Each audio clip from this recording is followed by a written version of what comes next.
আউযু বিল্লাহি মিনাশ শাইতানির রাজীম। বিসমিল্লাহির রহমানির রহিম। আলহামদুলিল্লাহি রাব্বিল আলামিন।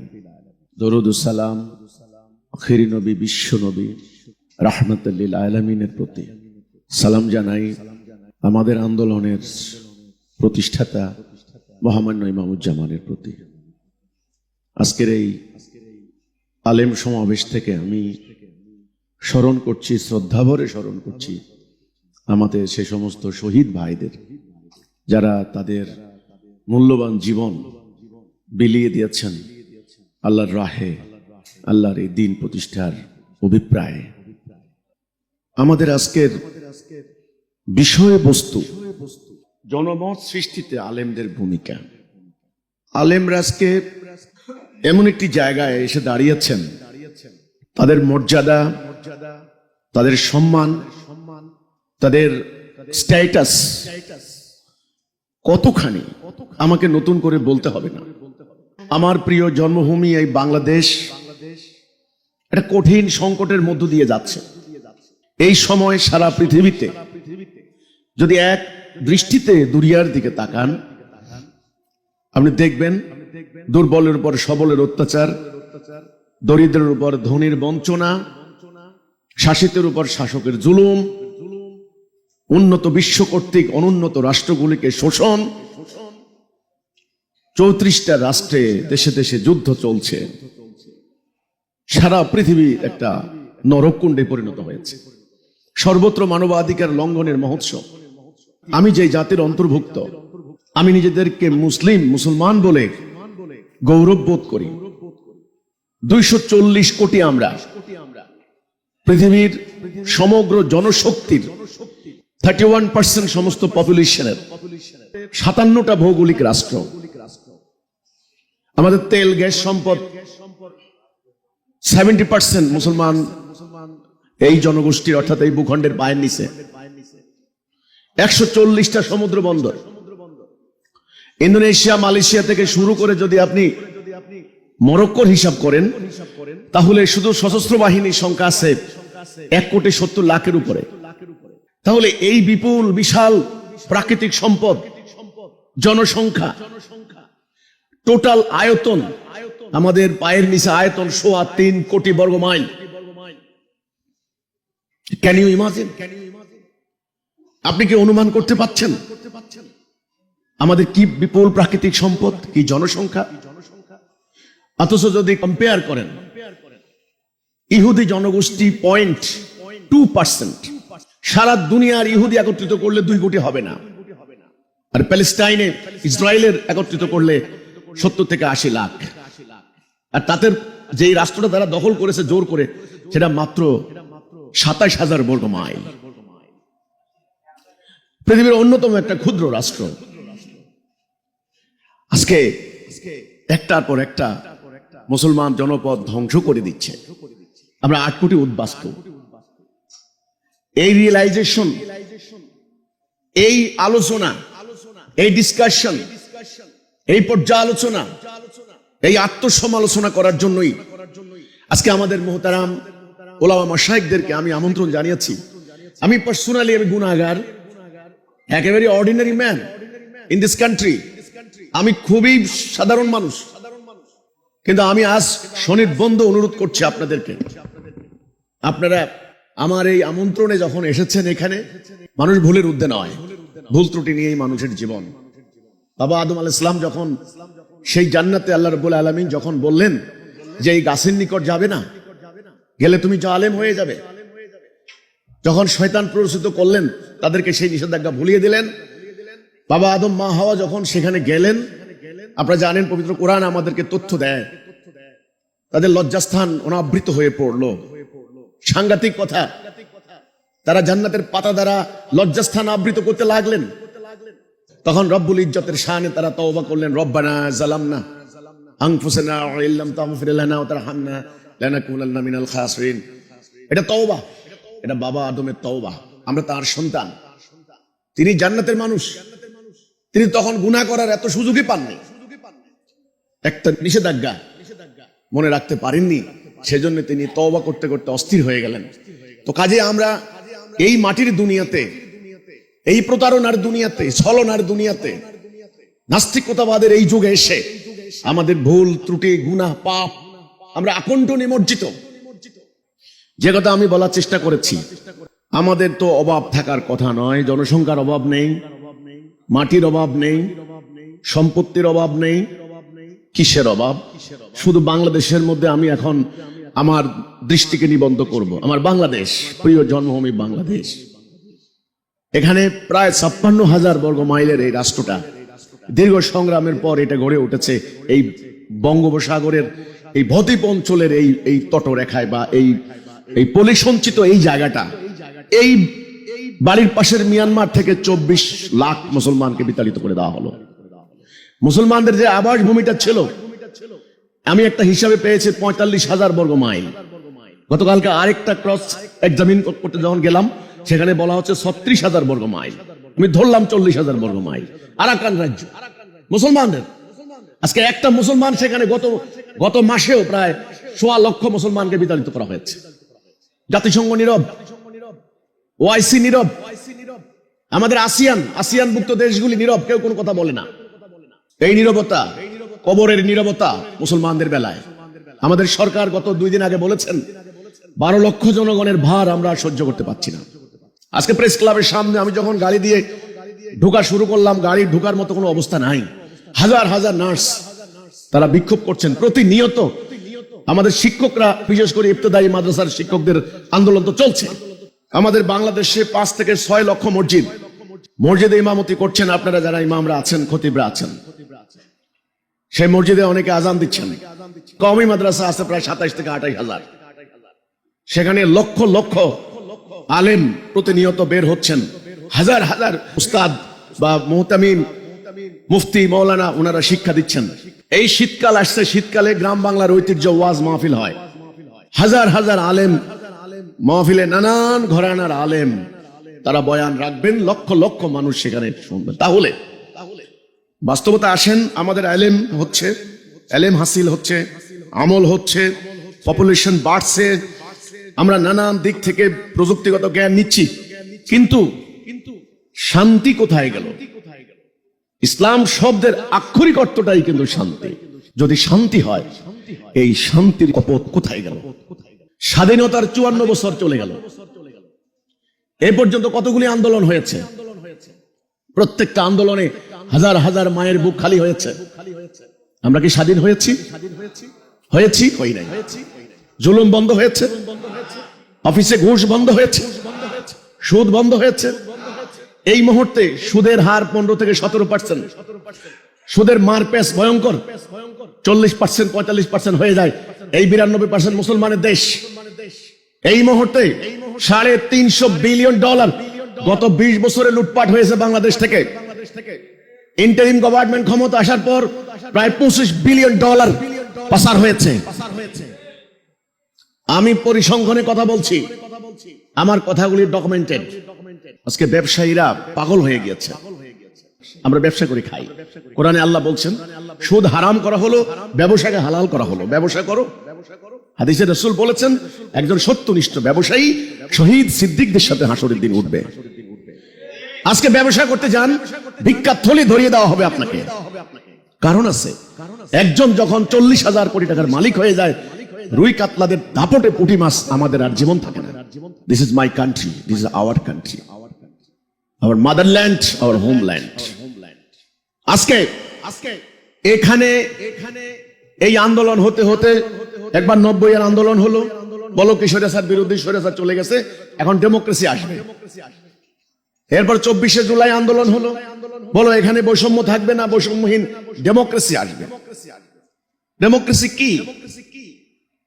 আমি বলবো ডেমোক্রেসি একটা মূলা আমাদের সামনে ঝুলিয়ে দেওয়া হচ্ছে। এর কিছু তত্ত্ব কথা আছে, যেটা ওই যে বাংলা একটা প্রবাদ বাক্য আছে, কিতাবে আছে গোয়ালে নাই।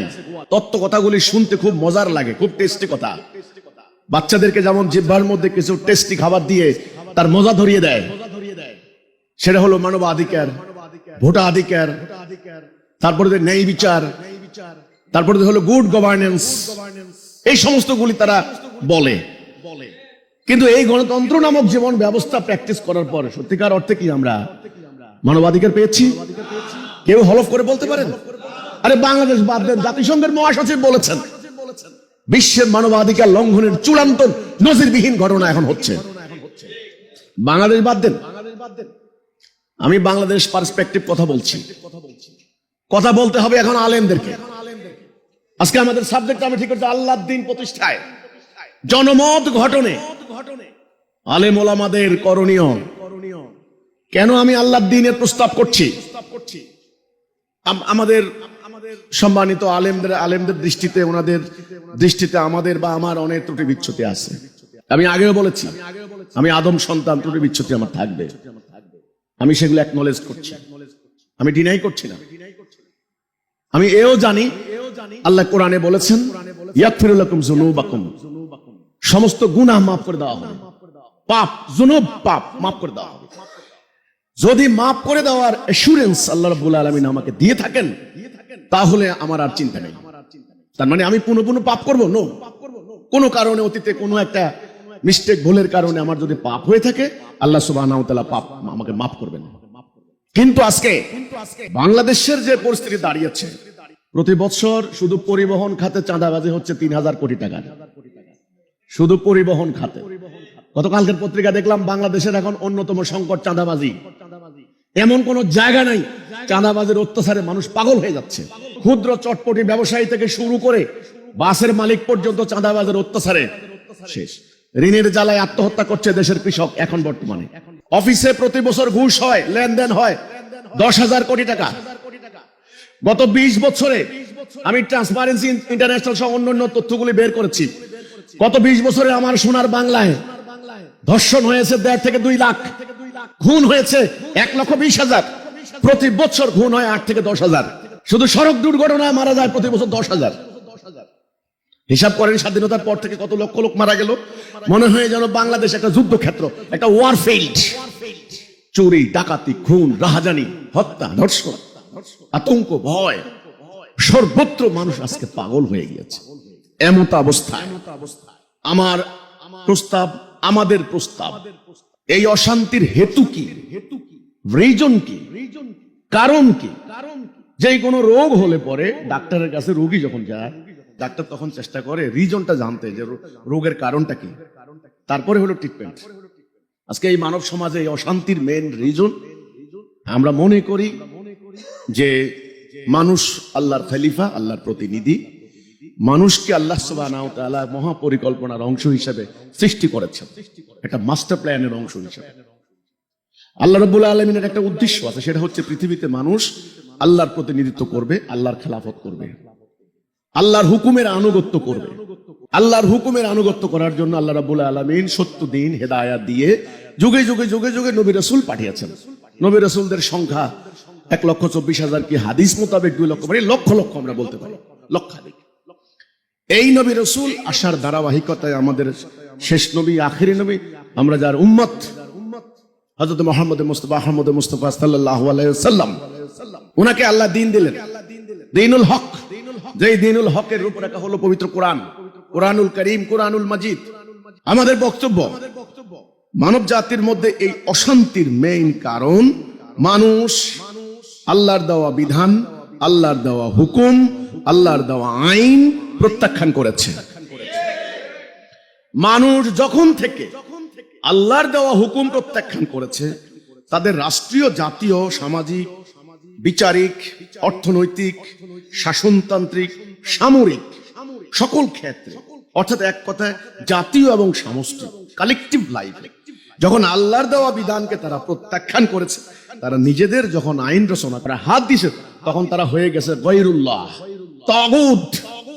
আমি যত তাফসীর পড়েছি আমার এই ক্ষুদ্র লাইফে, বাংলা ভাষায় যত তাফসীর গ্রন্থ পাওয়া যায়, একেবারে তাফসীর ইবনে কাসির থেকে শুরু করে মওদুদী সাহেবের তাফসীর, আল্লামা শফি সাহেবের, এই যে পাকিস্তানের মাওলানা শফি সাহেবের তাফসীর, সাইদি সাহেবের তাফসীর, ইসলামী ফাউন্ডেশনের এখন কর্মকর্তা আমাদের হারিস সাহেব, উনি এখন রিটায়ার্ড, উনি একজন ইসলামী, আমার নিয়মিত ওনাদের ওখানে আমি যাইতাম, যত তাফসীর আছে আমার সামনে উনি আনতেন, এবং যত মাওলানারা আছেন আমাদের এটা নিয়ে আলোচনা হইতো।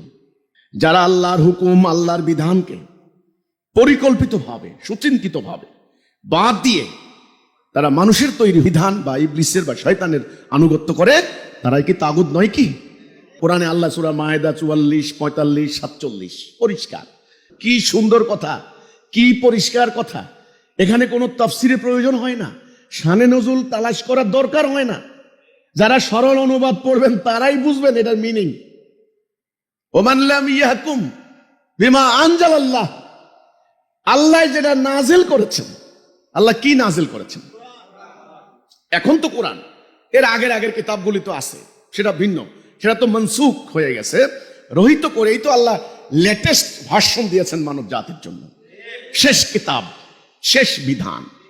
তাহলে যারা আল্লাহর নাজেল করা বিধান দ্বারা ফয়সালা করে না, তারা কাফের, তারা জালেম, তারা ফাসিক।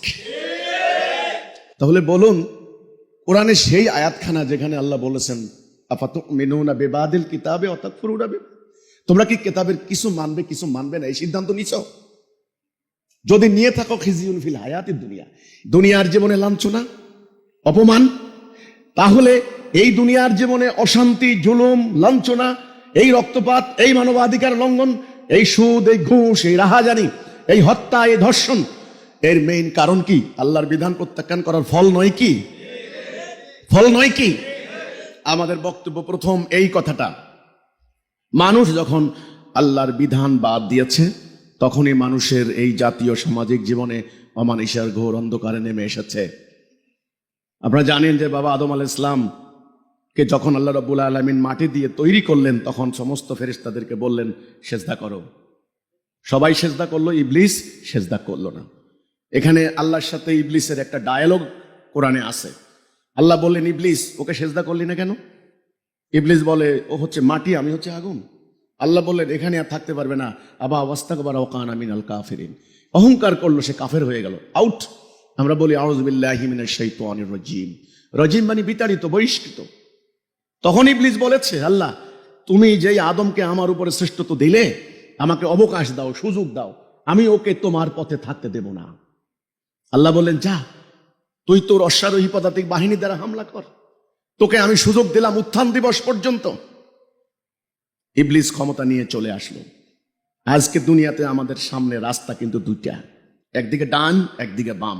ডাইন হাত বাম হাত কিয়ামত পর্যন্ত আমাদেরকে মনে করিয়ে দেওয়ার জন্য রূপক অর্থে এই দুই হাত, আমারই হাত, এই হাতও আমার হাত, এই হাতও আপনার হাত, এটারও যেমন কার্যকারিতা আছে, এটারও আছে। তাহলে এটা ডান কেন, এটা বাম কেন? অর্থাৎ সারা জীবন যেন আপনি মনে রাখেন, আপনার সামনে দুটি রাস্তা। এই দুনিয়াতে আপনি পরীক্ষা স্বরূপ এসেছেন। আপনার বাবা মাকে জান্নাতে থাকতে দেওয়া হয়েছিল, তাদেরকে জান্নাত থেকে দুনিয়াতে দেওয়া হয়েছিল।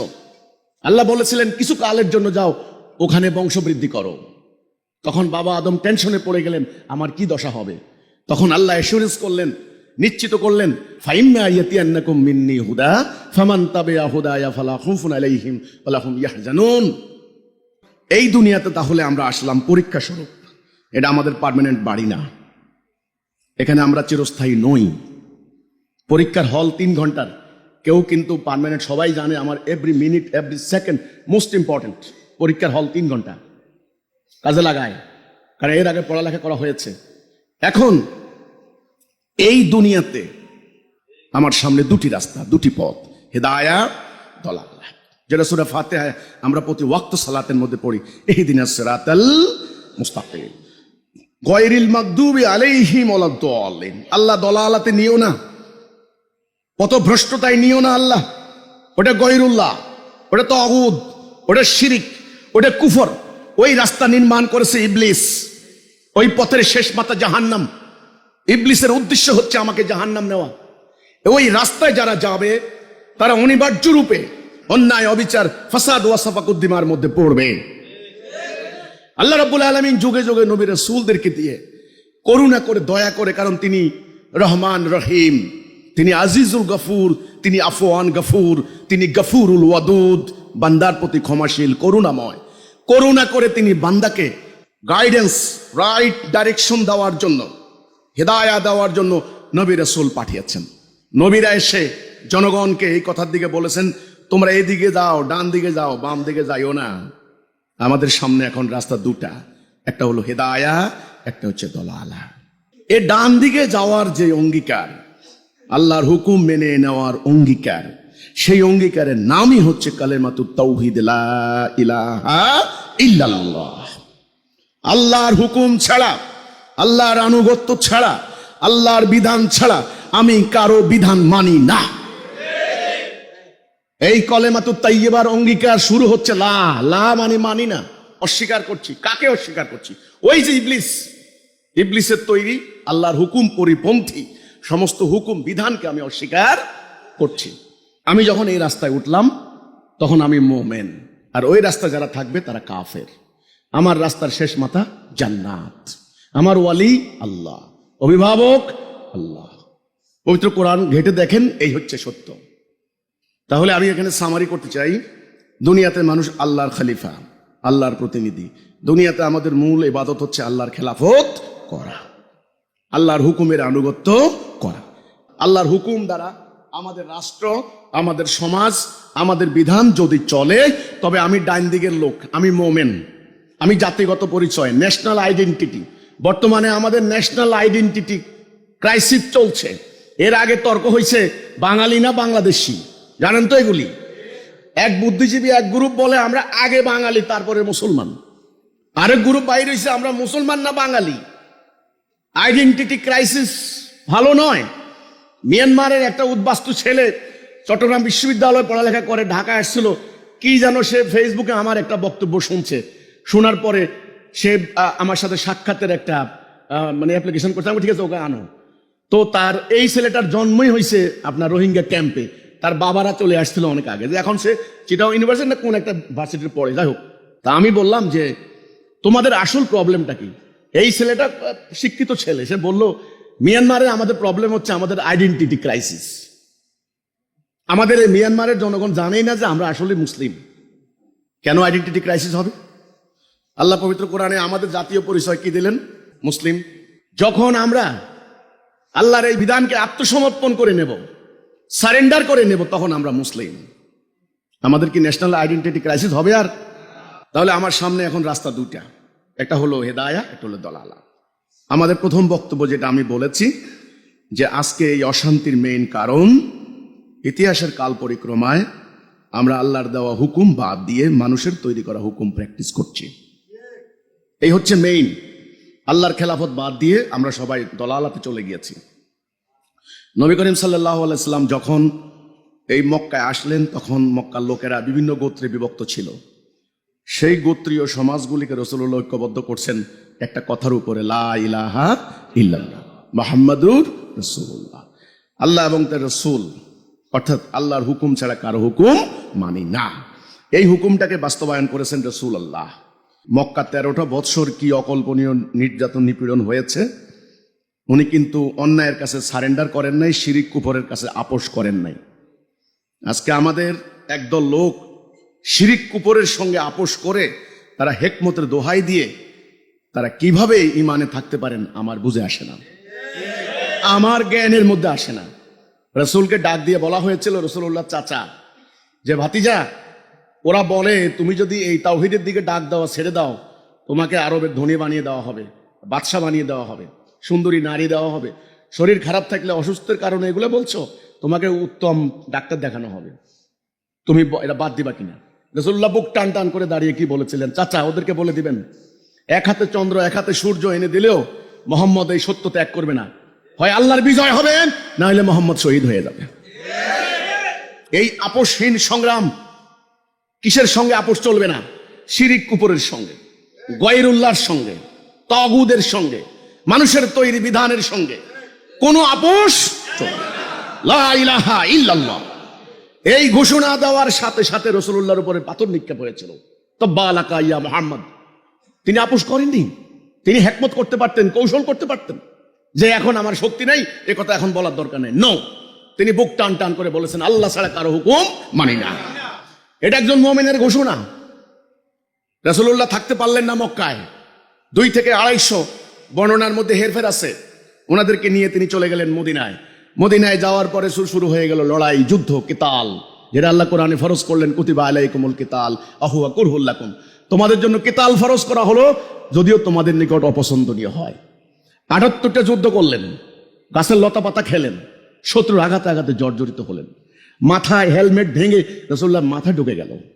ওনার চাচা হামজা থেকে শুরু করে সৈয়দ শুহাদা, আপনারা জানেন হযরত হামজা রাদিয়াল্লাহু আনহু থেকে শুরু করে শত শত জলিল কদর সাহাবী শহীদ হয়ে গেলেন, আহত হলেন, রক্তাক্ত হলেন, বিকলাঙ্গ হলেন। অধিকাংশ সাহাবীর কোনো না কোনো শরীরের অস্ত্রের আঘাত ছিল। এই যে সংগ্রাম, এই যে লড়াই, এই যে কোরবানি, এই যে দেশান্তরিত হওয়া, এই যে আত্মদান, এই যে আত্মত্যাগ, এর উদ্দেশ্য কি ছিল? না অন্য কিছু? না রাসূলুল্লাহ কারো সম্পত্তি লুণ্ঠন করেছেন? আল্লাহর দ্বীন। কারণ আল্লাহ ওনাকে এই উদ্দেশ্যেই পাঠিয়েছেন। সূরা ফাতিহা 28, সূরা সফ 9, সূরা তওবা 33, তিনটা সূরা। হুয়াল্লাযী আরসালা রাসূলাহু বিল হুদা ওয়া দীনিল হক লিইয়ুযহিরাহু আলা দ্বীনি কুল্লিহি। হিদায়াহ এবং সত্য দ্বীন, হিদায়াহ লা ইলাহা ইল্লাল্লাহ, এটার উপরে ভিত্তি করা সত্য দ্বীন দিয়ে আমি আমার রাসূল পাঠিয়েছি। অন্য সমস্ত দ্বীনের উপরে এটাকে জাহির করে, এটাকে গালেব করে, এটাকে প্রতিষ্ঠা করে।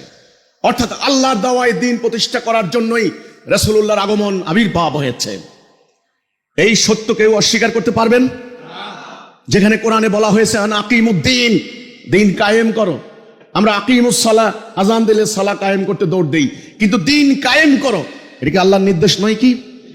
এটা ফরজ নয় কি? রাসূলুল্লাহ সারা সংগ্রামী জীবনে এই কাজে তিনি ব্যাপৃত লিপ্ত কি ছিলেন না? এই এত বড় সুন্নাহ, এত বড় ফরজ, এত বড় আদেশ কি করে এই জাতি বলতে পারলো? কি করে এই জাতি আল্লাহ দেওয়া দিন বাদ দিয়ে ব্রিটিশের তৈরি দিন তারা মেনে নিল? আমার প্রশ্ন রাখলাম আমি ওলামা মাশায়েখদের সামনে। তখন কি আমাদের ওলামা মাশায়েখরা ছিলেন না? রাসূলুল্লাহ দিন প্রতিষ্ঠা করলেন, মক্কার এই কাফেরদের সাথে রাসূলুল্লাহর অন্য কোনো দ্বন্দ্ব ছিল না। রাসূল যদি বলতেন যে আমি নামাজ পড়বো, নামাজের ব্যবস্থা করে দাও, কুরাইশরা খুব আনন্দের সাথে কাবার সামনে নামাজের ব্যবস্থা করে দিত, কোনো সমস্যা নেই। রাসূল যদি বলতেন আমি রোজা রাখবো, তাহলে রোজার ব্যবস্থা করে দিত। কিন্তু রাসূল যখন বলেছেন আমি আল্লাহ রাসূল, আমার উপরে যেটা নাজেল হয়েছে এটা তোমাদের জীবন বিধান, তখনই তারা বলেছে তুমি ভালো মানুষ আমরা জানি, তুমি আলামিন আস-সাদিক আমরা জানি, তুমি উচ্চ বংশীয় রাইস ফ্যামিলি, কুরাইশ বনু হাশিম গোত্রের কাবার মুতাওয়াল্লি পরিবার, নো ডাউট অ্যাবাউট ইট, আমরা জানি। বাট তোমার উপরে যেটা নাজেল হয়েছে আমরা এটা মানব না। আমরা আমাদের পূর্বপুরুষ যেটা অনুসরণ করেছে আমরা সেটাই মানব। তারা মানতে যেটা স্বীকার তারা রাজি ছিল না বলেই তো তারা কাফের হয়ে গিয়েছিল। তারা কি আল্লাহ বিশ্বাস করতো না? হজ করতো না? যাকাত দিত না? দিত। কারণ কাফের কেন হলো? কারণ তারা আল্লাহর এই বিধানকে জাতীয় রাষ্ট্রীয় জীবনে মানতে প্রস্তুত ছিল না। একই কারণ যদি বর্তমানে হয়ে থাকে, আমরা নামাজ পড়ি, রোজা রাখি, হজ করি, মসজিদে যাই, আমরা জাতীয় রাষ্ট্রীয় জীবনে আল্লাহর বিধান বাদ দিয়েছি, আমরা মুসলমান দাবি করতে পারি কিভাবে? কোন সূত্র মোতাবেক? পারি না। এবার আসেন, রাসূলুল্লাহ চলে গেলেন। রাসূলুল্লাহ সাহাবীরা রাসূলুল্লাহ দেখানো পথে বাকি অর্ধ দুনিয়াতে এই দিন প্রতিষ্ঠা করে দিয়ে তারাও একে একে চলে গেলেন। যারা আপনারা বলেন সুম্মাল্লাযীনা ইয়ালুনাহুম সুম্মাল্লাযীনা ইয়ালুনাহুম খায়রুল কুরনি, আগে আমার যুগ শ্রেষ্ঠ যুগ, তারপরে অর্থাৎ আমরা দেখলাম সাহাবীরাও চলে গেলেন, তাবেঈনরা চলে গেলেন, এইভাবে প্রায় 100-150 বছর চলে গেল। একটা পর্যায়ে এসে সর্বনাশা ঘটনা ঘটল, আমরা লক্ষ্য হারিয়ে ফেললাম। যে উদ্দেশ্যে আমাদেরকে তৈরি করা হয়েছে, অর্থাৎ জিহাদ করে আল্লাহর দ্বীন প্রতিষ্ঠা করা, সেটা আমরা বাদ দিলাম। আমরা খাতা কলম নিয়ে ঘরে ঢুকলাম, আমরা সূক্ষ্মাতি সূক্ষ্ম ব্যাখ্যা বিশ্লেষণ, অতি বিশ্লেষণ, সূক্ষ্ম ব্যাখ্যা শুরু করে দিলাম। আরেক দল লোক ঘরের দরজা বন্ধ করে হাতের তসবিহ দানা নিয়ে আমরা বাকাবিল্লাহ ফানাফিল্লাহ হওয়া শুরু করলাম, আত্মার ঘষা মাজা করে। সংগ্রাম বাদ দিলাম। ওইদিকে শত্রুরা কিন্তু বসে নাই, তারা প্রথমে সেই পূর্ব এলাকা থেকে আসলো হালাকু খানরা, কচু কাটা করলো বাগদাদ, 20 লক্ষ মুসলমানের মাথা কেটে পিরামিড বানানো হলো। তখন জ্ঞানে বিজ্ঞানে আমরা সেরা। আমাদের সেই বিখ্যাত বিশ্ববিদ্যালয় বাগদাদে অবস্থিত। বইগুলি পুড়িয়ে সমস্ত নদীগুলি পানি কালো হয়ে গেল, মানুষের রক্তে পানি লাল হয়ে গেল। আমরা কিন্তু হালাকু খানের আক্রমণ রোখাইতে পারি নাই। এই জন্য 5 দফা কর্মসূচি, জাতি রক্ষার মূল কবচ, রক্ষা কবচ। 1 নম্বরে ঐক্য। রাসূলুল্লাহ বলেছেন সেই প্রখ্যাত হাদিস, আমাদের মোহতারাম আমাদের পীর সাহেবরা জনগণকে আধ্যাত্মিক সাধনা দিয়ে যান, অনেকে আধ্যাত্মিক সাধন, আমি কাউকে সমালোচনা করতে এখানে বসি নাই। ছোট্ট ছোট্ট হাদিসের ওনারা আমলও বাদ রাখেন না। যেমন ধরেন মিসওয়াকের গুরুত্ব, মিসওয়াকের ফজিলত, মিসওয়াকের মশালা, সেটা পর্যন্ত শিক্ষা দিচ্ছেন। রাত 12টা বাজে কি আমল করা হবে, কি দোয়া করা হবে, সেই ফজিলত শিক্ষা দেওয়া হচ্ছে। অথচ এই 5 দফা কর্মসূচি রাসূলুল্লাহ বললেন আল্লাহ আমাকে দিয়েছেন, আমি তোমাদেরকে দিয়ে গেলাম, যেটা ডাইরেক্ট প্রত্যেকটা দফা কোরআনের আয়াত। 1 নাম্বার ঐক্য, তোমরা ঐক্যবদ্ধ থাকবে। কোরআন বলেছেন, আল্লাহর হুকুম, ওয়াতাসিমু বিহাবলিল্লাহি জামিআন ওয়া লা তাফাররাকু, ফারাক হইবা না, ফারাক হইবা না, তোমরা এক জাতি, আল্লাহর রশি একটা, আল্লাহর রশি ধরে একটা জাতি থাকো ঐক্যবদ্ধ।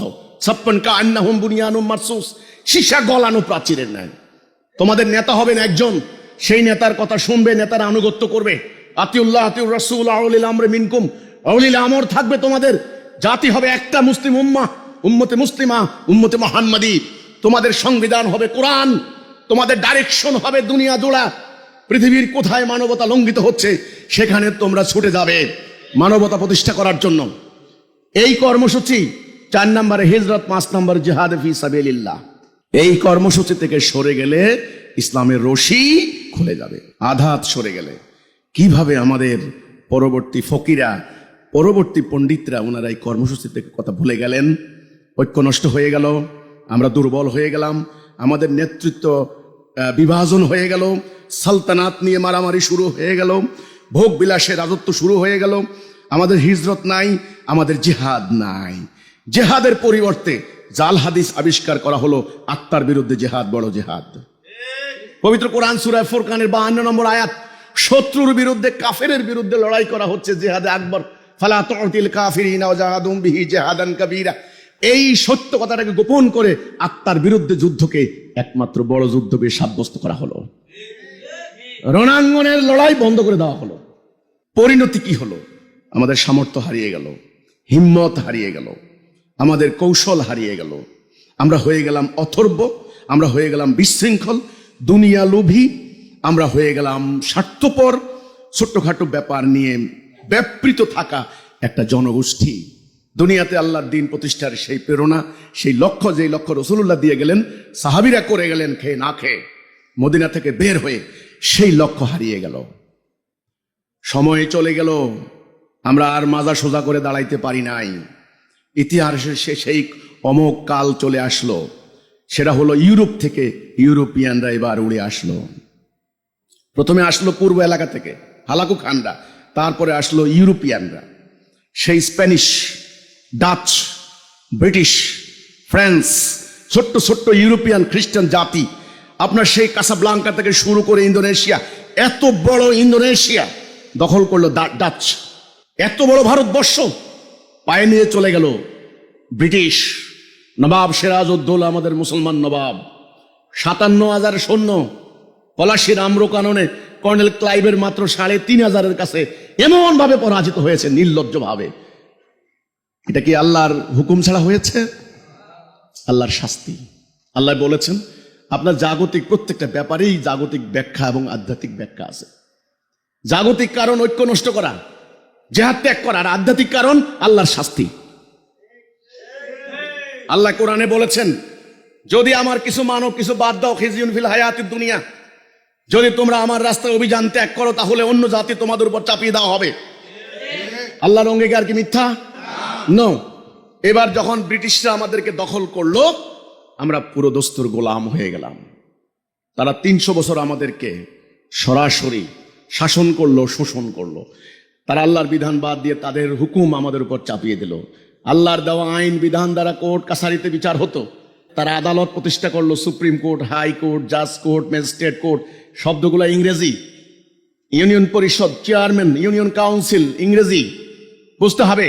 জাজ কোর্ট ইংরেজি, জাজ, জাস্টিস ইংরেজি, কোর্ট ইংরেজি, হাই কোর্ট ইংরেজি, ম্যাজিস্ট্রেট ইংরেজি, পাওয়ার অফ ম্যাজিস্ট্রেসি ইংরেজি। সম্পূর্ণরূপে ইংরেজরা দখল করার পর আমাদের আদালতে তাদের দণ্ডবিধি, আইন কানুন, ব্রিটিশ এবং রোমান ল তারা চাপিয়ে দিল। কোন মুসলমানকে ব্রিটিশের আইন মানতে পারে? তার ইমানের দাবি লা ইলাহা ইল্লাল্লাহ, ইলাহ হিসাবে আমি আল্লাহ ছাড়া কাউকে মানি না। কিন্তু এখানে ইলাহ হিসাবে হয়ে গেল এখন ব্রিটিশ। এবার ব্যাংক ব্যবস্থা প্রবর্তন করলো, পুঁজিবাদী অর্থনীতি, খালি অর্থ পুঁজি, পুঁজি জমা করো। আমাদের ছেলে মেয়েরা এখন লন্ডন যায়, ফ্রান্স যায়, জার্মানিতে যায়, যাই তারা খুব আপ্লুত হয়ে যায়, তারা খুব মোহিত হয়ে যায় যে কি সুন্দর রাষ্ট্র, তারা কত সভ্য, তাদের রাস্তাঘাট কত উন্নত, সিভিল সোসাইটি কত ভদ্র। এই ভদ্রতার আড়ালে, এই উন্নয়নের আড়ালে, তাদের এই সমৃদ্ধির আড়ালে রয়েছে আমাদের রক্ত। তারা সুদ ভিত্তিক অর্থ ব্যবস্থা প্রবর্তন করলো। আমাদের ব্যাংকে এখন সুদ, হাজার হাজার ব্যাংক, এক একটা ব্যাংক আলিশান প্রাসাদ, ন্যূনতম 16% সুদ। সুদের আয়াত কোন আলেম না জানেন? সুদকে মুসলমান মানতে পারে এই অর্থনীতি? আমাদের রাষ্ট্রীয় অর্থনীতি হয়ে গেল সুদের। আমরা সবাই মিলে সুদে অর্থনীতির আন্ডারে বাস করা শুরু করলাম। এবার রাজনীতিতে আসি। এই যে হানাহানির রাজনীতি, 47 পর্যন্ত ব্রিটিশরা কি আমাদেরকে এই রাজনীতি দিয়ে গেছে? তাদের কোনো লর্ড মিস্টার কর্নওয়ালিস, চিরস্থায়ী বন্দোবস্তের রূপকার, উনি কি নির্বাচনে দাঁড়িয়েছিলেন? তখন তারা চিরস্থায়ী বন্দোবস্ত করলো, আমাদের কৃষকের সব জমি নিয়ে জমিদারদের হাতে দিল। এটা নিয়ে আমাদের কৃষক বিদ্রোহ হলো, কত আন্দোলন হলো, কত মানুষ মারা গেল। আমাদের হাজী শরীয়তুল্লাহর কথা আপনারা এখনো জানেন, শহীদ তিতুমীরের কথা এখনো জানেন। এই ব্রিটিশরা তারা 47 সালে নিজেরা যখন মারামারি যুদ্ধ করে, বিশ্বযুদ্ধ করে দুর্বল হয়ে গেছে, তারা আর সাম্রাজ্য ধরে রাখতে পারবে না। যথেষ্ট রকমের তারা বুঝতে পেরেছে যা শোষণ করার নেওয়া শেষ, আমার শরীরের রক্ত যা নেওয়ার ইঞ্জেকশন দিয়ে শোষণ করে নেওয়া শেষ, এবার যাওয়ার পালা। যাওয়ার সময় তারা এই হানাহানির রাজনীতি, কামড়াকামড়ির রাজনীতি, স্বার্থের রাজনীতি, তারা এই মূলা আমাদের হাতে ধরিয়ে দিয়ে গেছে। ওরা মারামারি কর রাজনৈতিক দল তৈরি করেছে, প্রথম কংগ্রেস তারাই করেছে, স্যার অক্টিভিয়াম হিউম, আপনারা ভালো করে জানেন, অল ইন্ডিয়ান কংগ্রেস তৈরির মূল হোতা। মুসলিম লীগও তাদের পরিকল্পনা। 35 সালের ভারত শাসন আইন যারা পড়বেন তারা বুঝবেন তাদের মাস্টার প্ল্যানটা কি ছিল। এই ব্যবস্থার এই খাঁচার মধ্যে আমরা ঢুকেছি। এখান থেকে বের হওয়ার আর কোনো উপায়, বের করার আর কোনো পন্থা নেই, কোনো রাস্তা নেই। এখানে যারা রাজনীতি করছেন তারা স্বার্থের জন্য রাজনীতি করছেন। একদল ক্ষমতা যেতে পারলে রাষ্ট্রটাকে পুরা দেশের জমিদারি তালুত মনে করেন। এবার যাদের বিরোধী দল, যারা ক্ষমতা আসার সম্ভাবনা আছে, ওদেরকে মেরে কেটে 200-300 মামলা দিয়ে নাস্তানাবুদ করে দেশ থেকে বের করে দেন। আর যদি দেশের ভিতরে থাকে কোন রকম, তার বাড়িঘর নাই, তার বাড়ি হচ্ছে জেলখানা। এই শত্রুতা, এই ক্রোধ এখন গ্রামে গ্রামে বিস্তার লাভ করেছে। আগে দক্ষিণ পাড়া, উত্তর পাড়া, পূর্ব পাড়া, একটা ভাইয়ে ভাইয়ে পাড়ায় পাড়ায় মিল ছিল, মানুষ গ্রামে একটা দোকানে এসে চা খাইতো। এখন সেখানে ছুরি মারামারি, তলোয়ার মারামারি, বোম মারামারি। বিশ্ববিদ্যালয়গুলি হয়ে গেছে এখন চর দখলের জায়গা। একদল যায়, তাকে পিটিয়ে মেরে আউট করে দিয়ে মনে হয় যেন আমাদের নরসিংদী, রায়পুর বিভিন্ন জায়গার চর দখল করে। দেখেন না, এই অরাজকতা চলছে। আর একটা কথা বাদ আছে, ব্রিটিশরা ক্ষমতায় আসার পর তারা চিন্তা করলো এই মুসলমানদের কোরআন থেকে তো সরানো যাবে না। অনেক চেষ্টা করা হয়েছে কোরআনকে প্রশ্নবিদ্ধ করতে। এটা মানুষের তৈরি, নাউজুবিল্লাহ মিন জালিক। এটা প্রাচীন উপকথা, এটা গল্প কাহানি, এটা হলো মিথ। বিশ্ববিদ্যালয় পড়ায় মাইথোলজি। এটা মানুষের রচনা, ঐশী বিধান না, এটা ডিভাইন কমান্ডমেন্ট না। মোহাম্মদ একটা খুব চতুর লোক আসছিল, খুব চালাক, হ্যাঁ, ভেরি ক্লেভার ম্যান। সে কিন্তু নিজে রচনা করছে এটা রাজনীতি করার জন্য, আরবের ওই গোত্রগুলোর কন্ট্রোল করার জন্য। এটা চালাক লোক, সে নিজে এই কোরআনটাকে রচনা করছে। এই ধারণা তাদের বস্তুবাদী ধারণা, নাস্তিকতাবাদী ধারণা। তারা চিন্তা করছে কোরআনকে তো আর বিলুপ্ত করা যাবে না। তারা মাস্টার প্ল্যান করেছে, তারা শিক্ষা ব্যবস্থা প্রবর্তন করেছে। দুইটা শিক্ষা ব্যবস্থা, একদিকে মাদ্রাসা এডুকেশন, এটার নাম দিয়েছে ওল্ড স্কিম, আরেকদিকে জেনারেল এডুকেশন, আধুনিক শিক্ষার নামে তারা এখানে ভূগোল, অঙ্ক, পদার্থবিজ্ঞান, রসায়ন বিজ্ঞান ইত্যাদি প্রযুক্তিগত জ্ঞান তারা দিয়েছে কেরানি শিক্ষার উদ্দেশ্যে, যেন সে মনে মস্তিষ্কে চিন্তা ধারণায় পুরো দস্তরে থাকবে একজন ইংরেজ। ইংরেজদের আইন ভালো, ইংরেজরা সভ্য জাতি, ইংরেজরা উন্নত জাতি, জ্ঞান বিজ্ঞানের প্রবক্তা ইংরেজরা, ব্রিটিশরা, ইউরোপিয়ানরা, ইউরোপিয়ান সিভিলাইজেশন। এই কনসেপ্ট এই জেনারেল এডুকেটেড যারা ভলিউম পদার্থবিজ্ঞান, রসায়ন বিজ্ঞান পড়ে পড়ে বের হচ্ছে, তাদেরকে সেটা শিক্ষা দিয়েছে। কোট টাই স্যুট বুট পরে, I am extremely sorry to say that, আমি কিন্তু সরি বলছি, যারা শুট কোট টাই বুট পরেন আমি তাদেরকে কোনো অবজ্ঞা করছি না, কারণ পোশাক নিয়ে আমার কোনো অ্যালার্জি নেই। আমি কিন্তু আমার কথার রেফারেন্স দিচ্ছি। এই পোশাক পরে শুধু গায়ের রঙে ইন্ডিয়ান নেটিভ, কিন্তু চিন্তা ভাবনায়, আকিদায়, বিশ্বাসে, কনসেপ্টে, ইমানে, ধারণায় সব ইংরেজ। সেখান থেকে কিন্তু নৈতিকতা শিক্ষা দেয় নাই, দেশপ্রেম শিক্ষা দেয় নাই। বিশ্ববিদ্যালয় থেকে মোটা মোটা সার্টিফিকেট নিয়ে বের হচ্ছেন দুর্নীতিবাজ, ব্যাংকে যাচ্ছে, পুরো ব্যাংক লুট করে নিয়ে যাচ্ছে। শিক্ষিত লোক, চার্টার্ড অ্যাকাউন্টেন্ট, ইকোনমিক্সের ডক্টরেট ডিগ্রি দাঁড়িয়ে বিশ্ববিদ্যালয়ের থিসিস জালিয়াতি করছেন। এবার মাদ্রাসা, যখন মাদ্রাসা প্রতিষ্ঠা করা হলো, মাদ্রাসার ভিতরে তারা চিন্তা করলো কি করা হবে। এবার তারা খুব সূক্ষ্মভাবে সিলেবাস কারিকুলাম তারা প্রণয়ন করলো নিজেরা। ইসলামের বুনিয়াদি বেসিক ব্যাপারগুলিকে বাদ দেওয়া হলো, যেমন আল্লাহর হুকুম ছাড়া কারো হুকুম মানা যাবে না, আল্লাহর হুকুম বাদে অন্য কারো হুকুম মানলে ঈমান থাকবে না। এই কথাটা সভরেন্টি অফ আল্লাহ, আল্লাহর সার্বভৌমত্ব মানাই হচ্ছে তাওহীদের ঘোষণা, এইটা ঈমান থেকে বাদ দিল। এক নাম্বার। দুই নাম্বার, জিহাদের যে কনসেপ্ট সম্পূর্ণ ভুলিয়ে দেওয়া হলো, রাষ্ট্রীয় জীবনে দিন প্রতিষ্ঠার প্রেরণা বাদ দেওয়া হলো। আচ্ছা, আইন আদালত, আইন কানুন, কোর্ট কাছারি বাদ দেওয়া হলো, বিজ্ঞান প্রযুক্তি শিক্ষা বাদ দেওয়া হলো। কি কি শিখানো হলো? ছোট্ট খাট্ট মাসলা মাসাইল, যেগুলি নবী করিম সাল্লাল্লাহু আলাইহি সাল্লামের আপনার হচ্ছে একেবারে আদত। আপনারা জানেন দুইটা প্রকার আছে, সুন্নাহ এবং আদত। রাসূল ডাইন কাতে ঘুমাইতেন, রাসূল মিসওয়াক করতেন, রাসূল দাড়ি রাখতেন, রাসূল মিষ্টি খাইতেন খাবার পরে। এই যে রাসূলুল্লাহর অভ্যেস অনভ্যেস আদত, সেগুলি এটাকে প্রায়োরিটি দিয়ে এটাকে সামনে আনা হলো।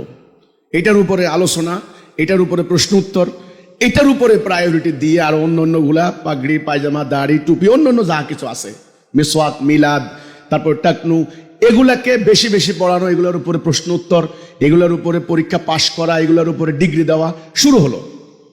এখন আমাদের আলেমরা কি করে খাবেন? সংসার চালাইতে হবে না? ওনাদেরকে ঠেলে দেওয়া হলো এক অনিশ্চিত জীবনের দিকে।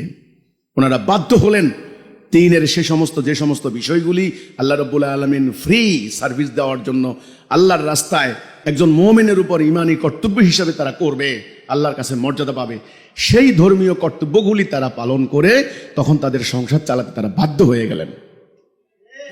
তাদের জীবিকার আর কোনো বন্দোবস্ত হলো না, তারা অহেতুক একটা সাবজেক্টে পরিণত হয়ে গেলেন। আমাদের মসজিদগুলিতে বিচার ফয়সালা হতো, একজন ইমাম, তিনি রাষ্ট্রের পক্ষ থেকে ম্যাজিস্ট্রেসি পাওয়ার প্রাপ্ত একজন কর্মকর্তা, তিনি বিচার ফয়সালা করতেন, তিনি খুতবা দিতেন, তিনি জাতির সংকট সমাধানের কথা বলতেন, তিনি সাহায্য সহযোগিতা করতেন। এই মসজিদগুলি ছিল অর্থনৈতিক, সামাজিক, সামরিক সমস্ত কর্মকাণ্ডের কেন্দ্রবিন্দু। কিন্তু ব্রিটিশরা এসে কি করলো? ইউনিয়ন কাউন্সিল বানিয়ে মসজিদগুলিকে একেবারে কাটা ছাটা করতে করতে করতে শুধুমাত্র নামাজ পড়ানোর জন্য কিছুক্ষণের জন্য মসজিদ খোলা থাকবে, তারপরে তালা মেরে দেওয়া হবে। নিয়ে গেল বোর্ড অফিসে, বোর্ড অফিসের চেয়ারম্যান নির্বাচিত প্রতিনিধি হবে, এটার জন্য অ্যাক্ট আছে, আমি কিন্তু আমার বইতে উল্লেখ করেছি। সেখানে চেয়ারম্যান মেম্বাররা কারা হচ্ছে, তাদের নৈতিক চরিত্র কি, তারা কি কোরআনের সংজ্ঞা মোতাবেক তারা তাকওয়া, তাদের তাকওয়া আছে? যে বন গেল মিথ্যা বলবো না, প্রতারণা করবো না, দুর্নীতি করবো না, স্বজনপ্রীতি করবো না, ঘুষ খাবো না, এই যে তাকওয়ার যে গুণাবলী আছে এদের কাছে নেই। থাকবে তো মুমিনের কাছে, ওদের কাছে কোত্থেকে আসবে? ওরা হয়ে গেল জননেতা, আর আমার মোহতারাম ইমাম সাহেবরা হয়ে গেলেন চাঁদা খাওয়া, জনগণের চাঁদায় বাসা একটা পর নির্ভরশীল একটা জাতি। আমার মোহতারাম উলামায়ে কেরাম, উলামা মাশায়েখ হয়ে গেলেন মসজিদ কমিটির, আমি ওনাদের প্রসঙ্গে আর যাব না, তাদের চক্ষু রাঙানির একটা বস্তু। এই যে পরিকল্পিতভাবে একটা জাতির প্রাণ শক্তি, একটা জাতির যারা আমির ছিলেন, যারা পরিচালনা করতেন জাতিকে আল্লাহর কোরআন দ্বারা, সেই আলেমদেরকে অর্বাচীন, ক্ষমতাহীন, পরনির্ভরশীল, মেরুদণ্ডহীন, দুর্বল একটা জাতিতে পরিণত করে দিল তারা। আজ পর্যন্ত আমাদের আলেমরা এই সত্য রিয়েলাইজ করছেন না। ওনারা আজকে কেউ কেউ দাঁড়িয়ে শুধু আমার মুন্ডপাত করার জন্য ফতোয়া দিচ্ছেন। আমি আপনার হাতের কাছে আছি, আমি পালাই নাই, আমার পালানোর কোনো কারণ নাই। আমাকে যে কোনো সময় আপনি মুন্ডপাত করতে পারেন, আল্লাহ চাইলে, নাইলে না। কিন্তু আমার অভিপ্রায়, আমার আকীদা, আমার চাওয়া আপনাকে বুঝতে হবে। আজ আমি এখানে সারা দেশ থেকে আগত সুনামধন্য বিভিন্ন প্রতিষ্ঠানের আলেমদেরকে, বিভিন্ন মসজিদের খতিব, আমার ডাইন পাশে বাম পাশে যারা বসে আছেন, তারা অনেকে আমার থেকে সিনিয়র, অনেকে প্রাজ্ঞ। মাওলানা রুহুল আমিন সাহেব, উনি একজন মাদ্রাসার অধ্যক্ষ, আলিয়া মাদ্রাসার। মাওলানা আতিকুল্লাহ ভাই, উনি একজন অনেক বড় মাফের মাওলানা আলেম।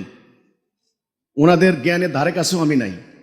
আমাদের ওই যে আমি বললাম মাওলানা মহিবুল্লাহ ভাই, আমাদের হাদিস সাহেব, আমার আশেপাশে যারা বসে আছেন অত্যন্ত প্রাজ্ঞজন, বিজ্ঞজন, আলেম, আপনারা আসেন।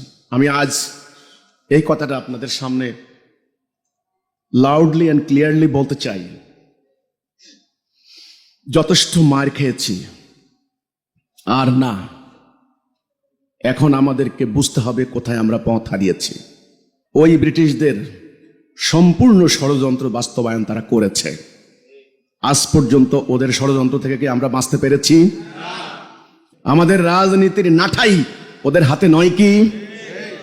আমাদের যারা এখানে রাজনীতি করে তারা হলো ঘুড়ির মতো উড়ে, ওদের সুতা ওদের হাতে বন্দী। আজ পর্যন্ত আমাদের রাজনীতি নিয়ন্ত্রণ করে বিভিন্ন দূতাবাসগুলি। তাদের চোখ রাঙানির বাহিরে আমাদের নেতারা যেতে পারেন না। আমাদের জাতির বাজেট চলে IMF এর টাকায়। 1.25 লক্ষ কোটি টাকা সুদের টাকা দিতে হচ্ছে। গত 2 দিন আগের পত্রিকার রিপোর্ট, 21 ট্রিলিয়ন টাকা, মানে 21 লক্ষ কোটি টাকা বাংলাদেশ এখন ঋণী। আপনি জানেন বাংলাদেশের টোটাল ইকোনমি কত? বাংলাদেশ টোটাল ইকোনমি হলো 61 লক্ষ কোটি টাকা। 21 লক্ষ কোটি টাকা ঋণ, 3 ভাগের 1 ভাগ। আর অল্প কিছু ঋণ করলে আপনার দেশ বিক্রি হয়ে গেছে মনে করেন। আজকে যে বাচ্চাটা জন্ম নিচ্ছে 1 লক্ষ টাকা মাথায় ঋণের বোঝা নিয়ে জন্ম নিচ্ছে। সময় হয়েছে চলমান, বিদ্যমান, এক্সিস্টিং এই রাজনৈতিক ব্যবস্থা, এই অর্থনৈতিক ব্যবস্থা, এই বিচারিক ব্যবস্থা, এই শিক্ষা ব্যবস্থা, এই আমলাতন্ত্র, এই civil military elite, bureaucratic elite system, সামরিক ব্যবস্থা সম্পূর্ণরূপে বাদ দিয়ে আল্লাহর দেওয়া জীবন ব্যবস্থা প্রতিষ্ঠা করতে হবে। কেন? তার 2টি কারণ। 1 নাম্বার, আমি মুসলিম। আমি যখন লা ইলাহা ইল্লাল্লাহ, আল্লাহ ছাড়া কারো হুকুম মানি না, এই অঙ্গীকার করেছি, তখন আমার কোরআনের বিধান মানা বাধ্যতামূলক, ফরজ। এটা আমার ধর্মীয় বাধ্যবাধকতা, এটা আমার ইমানি বাইন্ডিংস, এটা আমার ইমানি অব্লিগেশন। আমাকে মানতেই হবে। যেহেতু আমি নামাজ পড়ি, তাহলে আমার আদালতে বিচার হবে আল্লাহর আইনে। যেহেতু আমি হজ করতে যাই, তার মানে আমার দেশের মধ্যে কোনো সুদ চলবে না, সুদ ব্যতীত লস এন্ড প্রফিটের ভিত্তিতে বিজনেস হবে। যেহেতু আমি রোজা রাখি, তার অর্থ হচ্ছে আমার রাষ্ট্র চলবে খেলাফতের বিধি নিয়ম মোতাবেক। বর্তমান ব্যবস্থাকে বাদ দিতে হবে, কারণ এটা ঔপনিবেশিক যুগের ব্রিটিশ খ্রিস্টানদের চালু করা একটা ব্যবস্থা, মানুষের তৈরি ব্যবস্থা, ম্যানমেড সিস্টেম। ইউরোপিয়ানরা বসে এটা তৈরি করেছে। যেহেতু আমি মুমিন, আমি মুসলিম, আমি আল্লাহর প্রতি ঈমান রাখি, কাজে ঈমানের বাধ্যবাধকতা হেতু আমাকে আল্লাহর দেওয়া বিধান মানতেই হবে। আর আল্লাহর প্রতি ঈমান না আনলে সেটা ভিন্ন কথা, আমি আপনাকে সে কথা বলছি না। নাম্বার 2, এই বিদ্যমান ব্যবস্থা যথেষ্ট আমরা দেখেছি, আর দেখার দরকার আছে? এক্সপেরিমেন্ট কি হয় নাই? এক্সপেরিয়েন্স কি হয় নাই? আর কত বিপ্লব করবেন? আর কত মারা যাবেন? আর কত ঋণগ্রস্ত হবেন? আর কত লাঞ্ছিত হবেন? আর কত ভূখণ্ড হারাবেন? 57 টুকরা হয়েছেন ইতিমধ্যেই। একটা জাতি ছিল, আর কত দুর্বল হবেন, কত নতজানু হবেন। সৌদি আরব আমার দেশের লক্ষ লক্ষ হাজি লক্ষ লক্ষ টাকা খরচ করে ওখানে খরচ করে আসেন। গত 2 দিন আগে সৌদি প্রিন্স, প্রায় বাদশাহ বলা হয় তাকে, প্রিন্স বলে লাভ নাই, সালমান সাহেব গেলেন $650 বিলিয়ন চুক্তি করার জন্য, কিন্তু মিস্টার ট্রাম্প অত্যন্ত চতুর চালাক, মনোরঞ্জন করিয়ে মোটামুটি লাইন করিয়ে $1000 বিলিয়ন চুক্তি স্বাক্ষর করিয়ে এসেছে। 300 জঙ্গি বিমান কিনবে, 35B-35। কাকে মারার জন্য? ইসরায়েলের বিরুদ্ধে যুদ্ধ করার জন্য? কাকে মারার জন্য? মুসলমানকে মারার জন্য। আর কত ছোট্টখাট্ট বিষয়ের থেকে নিবন্ধ সরাই। একটা বিশাল হিমালয় পাহাড়ের পাদদেশে যদি যাই, আপনি একটা পাথরের উপরে, ছোট্ট একটা নুনি পাথরের উপরে আতসী গাছ রাখেন, আপনার কাছে পাথরটা হয়ে যাবে পাহাড়, আর এত বড় পাহাড় আপনি দৃষ্টিসীমার বাহিরে চলে যাবে। আমাদের ওলামা মাশায়েখদের অবস্থা সেটা হয়েছে না? সবাই না, সবাইকে এক জেনারেলাইজ করা যাবে না, সবাইকে এক কাতারে ফালানো যাবে না। সবাই হইলে এখানে দিগ্গজনরা তো কি ওনারাও তো ইনক্লুডেড। এই যে ক্ষুদ্র অবস্থা থেকে বের হতে হবে, দৃষ্টি প্রসারিত করতে হবে, হিম্মত বড় করতে হবে, সিদ্ধান্ত নেওয়ার সক্ষমতা রাখতে হবে। এই গণতন্ত্রের নামে এই ধাপ্পাবাজের রাজনীতি, টোটাল 2200 দিন হরতাল হয়েছে। 2200 দিন টোটাল হিসাব করেন, 6 বছর হয় হরতাল, অবরোধ, ভাঙচুর। ইদানিং নতুন নতুন ইংরেজি শব্দ বলে, লকডাউন, শাটডাউন। তোমাদের বাপের তালুক মিয়া বাংলাদেশ, কথা নাই বার্তা নাই, ইংল্যান্ডে বসে, জার্মানিতে বসে, ইন্ডিয়ায় বসে, তার মনে হলো আপনার হলো নিউ ইয়র্কে, কানাডায় বসে শাটডাউন। আর আমার দেশের মানুষ ভয়ে আতঙ্কে পথ চলতে পারে না। বাসের ভেতরে বেচারা, বাসের স্টাফ ঘুমাচ্ছে, মালিক তো আর বাসে ঘুমায় না। গরিবের পোলা জ্বলে পড়ে অঙ্গার হয়ে গিয়েছে। বাসে পেট্রোল মারা, গরুর গাড়িতে পেট্রোল মেরে দেওয়া, মুরগির গাড়ি জ্বালিয়ে দেওয়া, হরতাল অবরোধের নামে, গণতন্ত্রের নামে ওরা এগুলি জায়েজ করেছে। আর তুমি মুসলমান, তুমি একটা উচ্চ বাক্যে কথা বললে বলে জঙ্গি, তুমি জেহাদের কথা বললে, আল্লাহর দ্বীন প্রতিষ্ঠার জন্য কিতালের কথা বললে বলে জঙ্গি, টেররিস্ট, ফ্যানাটিক, মৌলবাদী, ফান্ডামেন্টালিস্ট। ওর গায়ে সিল মারে দেয়, পিঠে একটা সিল মারে, কপালে একটা সিল মারে, হাতে বেড়ি, পায়ে বেড়ি, র্যাব একটা এই হাত ধরে, একটা এই হাত ধরে, বুকের মধ্যে নেম প্লেট ঝুলাই দেয়, জেলাই দিয়ে এবার 3 জনে ধীরে ধীরে বেচারা হাঁটতে পারে না, হাতে বেড়ি, পায়ে বেড়ি। কারণ তুমি জিহাদের কথা বলেছ, এই জন্য তোমার গায়ে, বুকে, পিঠে জঙ্গি, টেররিস্ট, ফ্যানাটিক। ওলামায়ে কেরাম, আমি বিপ্লবের মূল মন্ত্র নিয়ে এসেছি। আমি আপনাদের রিজেকে হাত দিতে আসি নাই, আপনাদেরকে সম্মানিত করতে এসেছি। আপনাদের হারিয়ে যাওয়া গৌরব, গ্লোরিয়াস হিস্ট্রি, সম্মানের জায়গায় আবার নিয়ে যাওয়ার জন্য আমি দাঁড়িয়েছি। আমার আল্লাহ রাব্বুল আলামিনের ইচ্ছার বাহিরে হয় নাই, নাইলে আমার হৃদয় থেকে এই কথা উচ্চারিত হওয়ার কথা ছিল না। আমি আজ আপনাদের কাছে করজোড়ে অনুরোধ করব, প্রার্থনা করব, আমার ত্রুটি বিচ্ছুতি, আমল আখলাক নিয়ে কথা না বলে আমার বক্তব্যের গভীরে প্রবেশ করার চেষ্টা করুন, আমার অভিপ্রায় বুঝার চেষ্টা করুন। এই চলমান বিদ্যমান এই ব্যবস্থা, রাজনৈতিক ব্যবস্থা, এখান থেকে বের হতেই হবে। এখন বলা হয় গণভোট হবে। গতকাল আমি জনসভায় বলেছি, আমার পত্রিকা এসেছে এখানে, আগামীর গণভোট হবে, জুলাই সনদ সংবিধানে অন্তর্ভুক্ত হবে কিনা এই কথার উপরে। আমি বলেছি, জুলাই সনদের মধ্যে কি লেখা আছে সাধারণ মানুষ কি জানে? মানুষ কিছু বলতে পারবে? হ্যাঁ ভোট না ভোট কেমনে দিবে মানুষ? এখনো নিশ্চিত না হ্যাঁ জয় হবে না না জয় হবে, জনগণ তো জানেই না। ওই যে আমেরিকা থেকে উঠে এসে আপনারা এখানে সংস্কার প্রস্তাব করলেন, ওদের দেখা দেখি উচ্চকক্ষ, নিম্নকক্ষ, উচ্চকক্ষের মধ্যে 100 আসন থাকবে, পিআর পদ্ধতিতে প্রতিনিধি নির্বাচিত হবে, এক ব্যক্তি 2 মেয়াদের বেশি হবে না, একই ব্যক্তি দলের প্রধান এবং এর প্রধান থাকবে না। এই যে কথাগুলা, এগুলো আমরা পত্রিকার মাধ্যমে জেনেছি। আচ্ছা ভালো কথা, এইগুলার উপরে গণভোট হইলে কি শান্তি আসবে? রাজনৈতিক দুর্বৃত্তায়ন বন্ধ হবে? সুদ ঘুষ বন্ধ হবে? আমরা এই আইন মেনে নিয়ে গিয়ে জান্নাত যেতে পারবো? যদি না হয় তাহলে আমার দেশের গণভোট হওয়া দরকার এই কথার উপরে, তোমরা আল্লাহর বিধান চাও কি চাও না, ইয়েস অর নো, বাস এই কথার উপরে গণভোট হোক। তারা বলে হিজবুত তাওহীদ, আপনাদের এত হাজার হাজার লক্ষ লক্ষ কর্মী সমর্থক, আপনারা ইলেকশনে আসেন না কেন? ইলেকশন কমিশন এমন এমন দলদেরকে নিবন্ধন দিচ্ছেন যাদের দলের প্রধান ছাড়া, সাইনবোর্ড ছাড়া কিচ্ছু নাই। আমি বলেছি প্রতারণার নির্বাচনে আমি যাব না। একদিনের জন্য জনগণকে প্রভু বানানো হয়, তুমি আমার প্রভু, তুমি আমার আব্বা। একদিন পিঠের ময়লা রাখে না, কোলাকুলি করতে করতে বুক ব্যথা করে ফেলে। চাষা ওই খেতে কাম করে, কাদা মাটির মধ্যে যাইয়া চাষাকে জড়াইয়া ধরে শিল্পপতি। সারা জীবন আসছিল লন্ডন, জীবনে গ্রামে নামে নাই। কারণ জানে ওই চাচাকে বলে, আব্বা আমি আপনার পোলা। কোন পোলা রে বাবা? যে হ্যাঁ আব্বা আমি আপনার পোলা, লন্ডন ছিলাম, এখন আসছি, আমাকে ভোট দেন আব্বা, আগামী দিন আপনাদের স্বর্গে নিয়ে যাব। এই প্রতারণা তোমরা আর কত দেখবা? একদিন পরের দিন থেকে তোমাদেরকে আর চিনে। রাষ্ট্র ইজারা দিয়ে দেওয়া হচ্ছে, তারা যা খুশি তা করে। দলের সামান্য সাধারণ সম্পাদক শুনি কি 2000 কোটি টাকার মালিক। কোন জবাবদিহিতা আছে? এই ধাপ্পাবাজের রাজনীতি, এই প্রতারণার রাজনীতি কোনো মুসলমান মানতে পারে না। এখান থেকে বের হওয়ার সিদ্ধান্ত নিতে হবে। এই সুদভিত্তিক অর্থনীতি, এই দ্রব্যমূল্যের ঊর্ধ্বগতি, এটা কত পার্সেন্ট বলতে পারবেন কেউ? ডিমের হালি আগামীতে 100 টাকা খেতে হবে, আমার কথা না। সুদভিত্তিক অর্থনীতির ফল। এই অর্থনীতি মানবেন? আদালতে জানেন মামলা কত?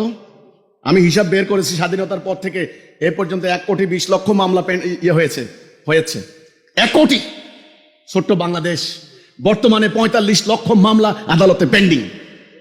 রাজনীতির মামলা হাজার হাজার, প্রতি মাস প্রতি বছর 2.5 লাখ মামলা হচ্ছে। ইন্টারিম গভর্নমেন্টের টাইম প্রায় 2 লক্ষ মামলা হয়েছে। মামলা আর মামলা, মামলা। এই বিচার ব্যবস্থা কি বাদ দিবেন না? এই অর্থ ব্যবস্থা বাদ দিবেন না? এই রাজনৈতিক ব্যবস্থা বাদ দিবেন না?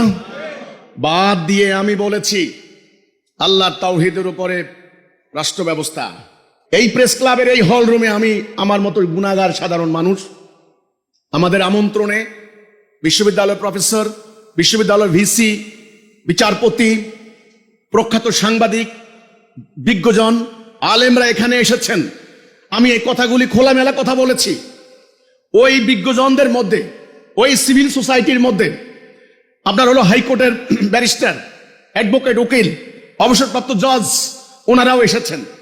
ওনারা বলেছেন আধুনিক এই জটিলতার যুগে, এই বিশ্বায়নের যুগে, এই গ্লোবালাইজেশনের যুগে আপনার এই কোরআনের বিধান কিভাবে সম্ভব হতে পারে। তারা বিভিন্ন দিক থেকে আমাকে প্রশ্ন করেছেন, আপনাদের নারী নীতি কি হতে পারে? আমরা তো দেখি নারীদের সম্পর্কে নানান ধরনের আপনার মাসলা মাসাইল আছে, বাড়াবাড়ি আছে। সঙ্গীতের ব্যাপারে আপনারা কি বলবেন? আপনারা অন্য অন্য ধর্মের লোকেরা তো সেকেন্ড ক্লাস অফ সিটিজেন হয়ে যাবে, তাদের অধিকার তো থাকবে না। হিন্দু, বৌদ্ধ, খ্রিস্টানরা কেন আপনার কোরআনের বিধান মানবে? তারা এই প্রশ্নগুলি আমাকে করেছে। রাষ্ট্রটা কোনো ধর্ম থাকার কথা না, রাষ্ট্র হলো ধর্ম নিরপেক্ষ। এখানে কি বাস্তবিকে কি কোরআনের বিধান কায়েম করা সম্ভব?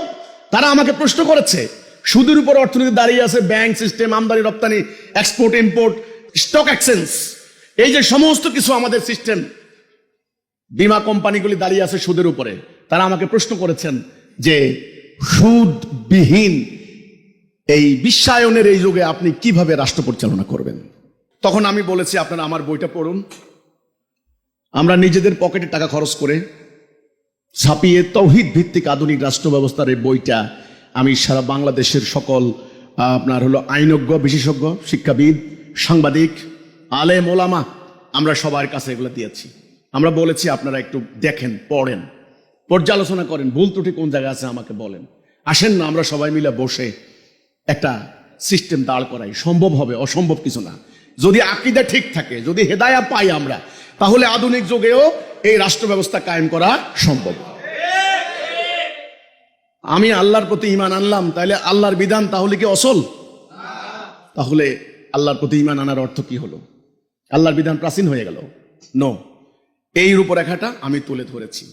এখানে 42টি সেক্টরে আমি আলোচনা করেছি। সামরিক নীতি কি হবে? আমি বলেছি সামরিক নীতি হবে, আল্লাহ রাসূল পুরো উম্মাটাকে সামরিক বাহিনীতে পরিণত করেছেন, ন্যূনতম মিলিটারি ডিসিপ্লিন শিক্ষা দিয়েছেন। কারণ সারা পৃথিবীময় এই আদর্শ প্রতিষ্ঠা করার দায়িত্ব। ইতিহাস প্রমাণ হয়েছে, মদিনাতে যখন তারা আক্রমণ চালিয়েছে, পুরো শত্রু কম্বাইন্ড মিলিটারি ফোর্স, এটাকে বলা হয় আহজাব। সূরা আহজাব আছে একটা, আছে না? সম্মিলিত সামরিক বাহিনী, মদিনাকে নিশ্চিহ্ন করে দেওয়া হবে। কিন্তু প্রমাণ কি পাওয়া গেল? রাসূলুল্লাহ পুরো জাতিকে যখন ন্যূনতম সামরিক শিক্ষা দিলেন, তারা জান প্রাণ দিয়ে মদিনাকে রক্ষা করলেন, অর্থাৎ ইসলামকে রক্ষা করলেন। তখন আমরা বলেছি আজকে বাংলাদেশ ভূ রাজনৈতিক কারণে, এটাকে বলা হয় জিও পলিটিক্যাল স্ট্র্যাটেজি বলা হয়, কৌশলগত কারণে বাংলাদেশ এখন বিশ্ব রাজনীতির একটা ভর কেন্দ্র। এখানে ভারতের আধিপত্যবাদ কায়েম করতে চায়, চীন তাদের আধিপত্য কায়েম করতে চায়। আমাদের বন্দর খুব গুরুত্বপূর্ণ, এখানে আমেরিকার স্বার্থ আছে, তারা এখানে থাকতে পারলে চীনের উপরে মাতব্বরি চলবে তাদের। তাহলে বিশ্ব রাজনীতির ভর কেন্দ্র এখন বাংলাদেশ, এই বাংলাদেশের উপরে নিয়ন্ত্রণ করতে চায় সবাই। এটাকে মোকাবেলা করবেন কিভাবে? জাতীয় স্বার্থে ঐক্যবদ্ধ হবে কেন? যদি জাতীয় স্বার্থ বুঝে তাহলে ট্রিলিয়ন ট্রিলিয়ন ডলার এদের বিদেশে পাচার করে কেমনে? গত 20 বছরে $350 বিলিয়ন পাচার হয়েছে। শুধু ইন্টারিম গভর্নমেন্টের আমলে $22 বিলিয়ন পাচার হয়েছে। আপনি সচিবালয়ে যান, আমার কথা যদি ভুল না হয়, অধিকাংশ পাবেন। বিশ্ববিদ্যালয়ে যান, বড় বড় ডাক্তার, ইঞ্জিনিয়ার, জিজ্ঞাসা করেন আপনার সন্তান কোথায়, দেখবেন খুব গৌরবের সঙ্গে বলবে ওরা অস্ট্রেলিয়া সেটেলড, কানাডায় সেটেলড, ইংল্যান্ডে সেটেলড, আমেরিকা সেটেলড। আপনার ভাবি সুদ্ধা দিয়ে আসছি। আরে ভাই বলেন না, এদেশে কোনো ভবিষ্যৎ নাই। আমাদের ভবিষ্যৎ তো ধ্বংস করে দেওয়া হয়েছে। আমরা কোথায় যাব? এক চিলতে মাটি, 1 বিঘা জমি, 1 জোড়া হালের বলদ, একটা লাঙল।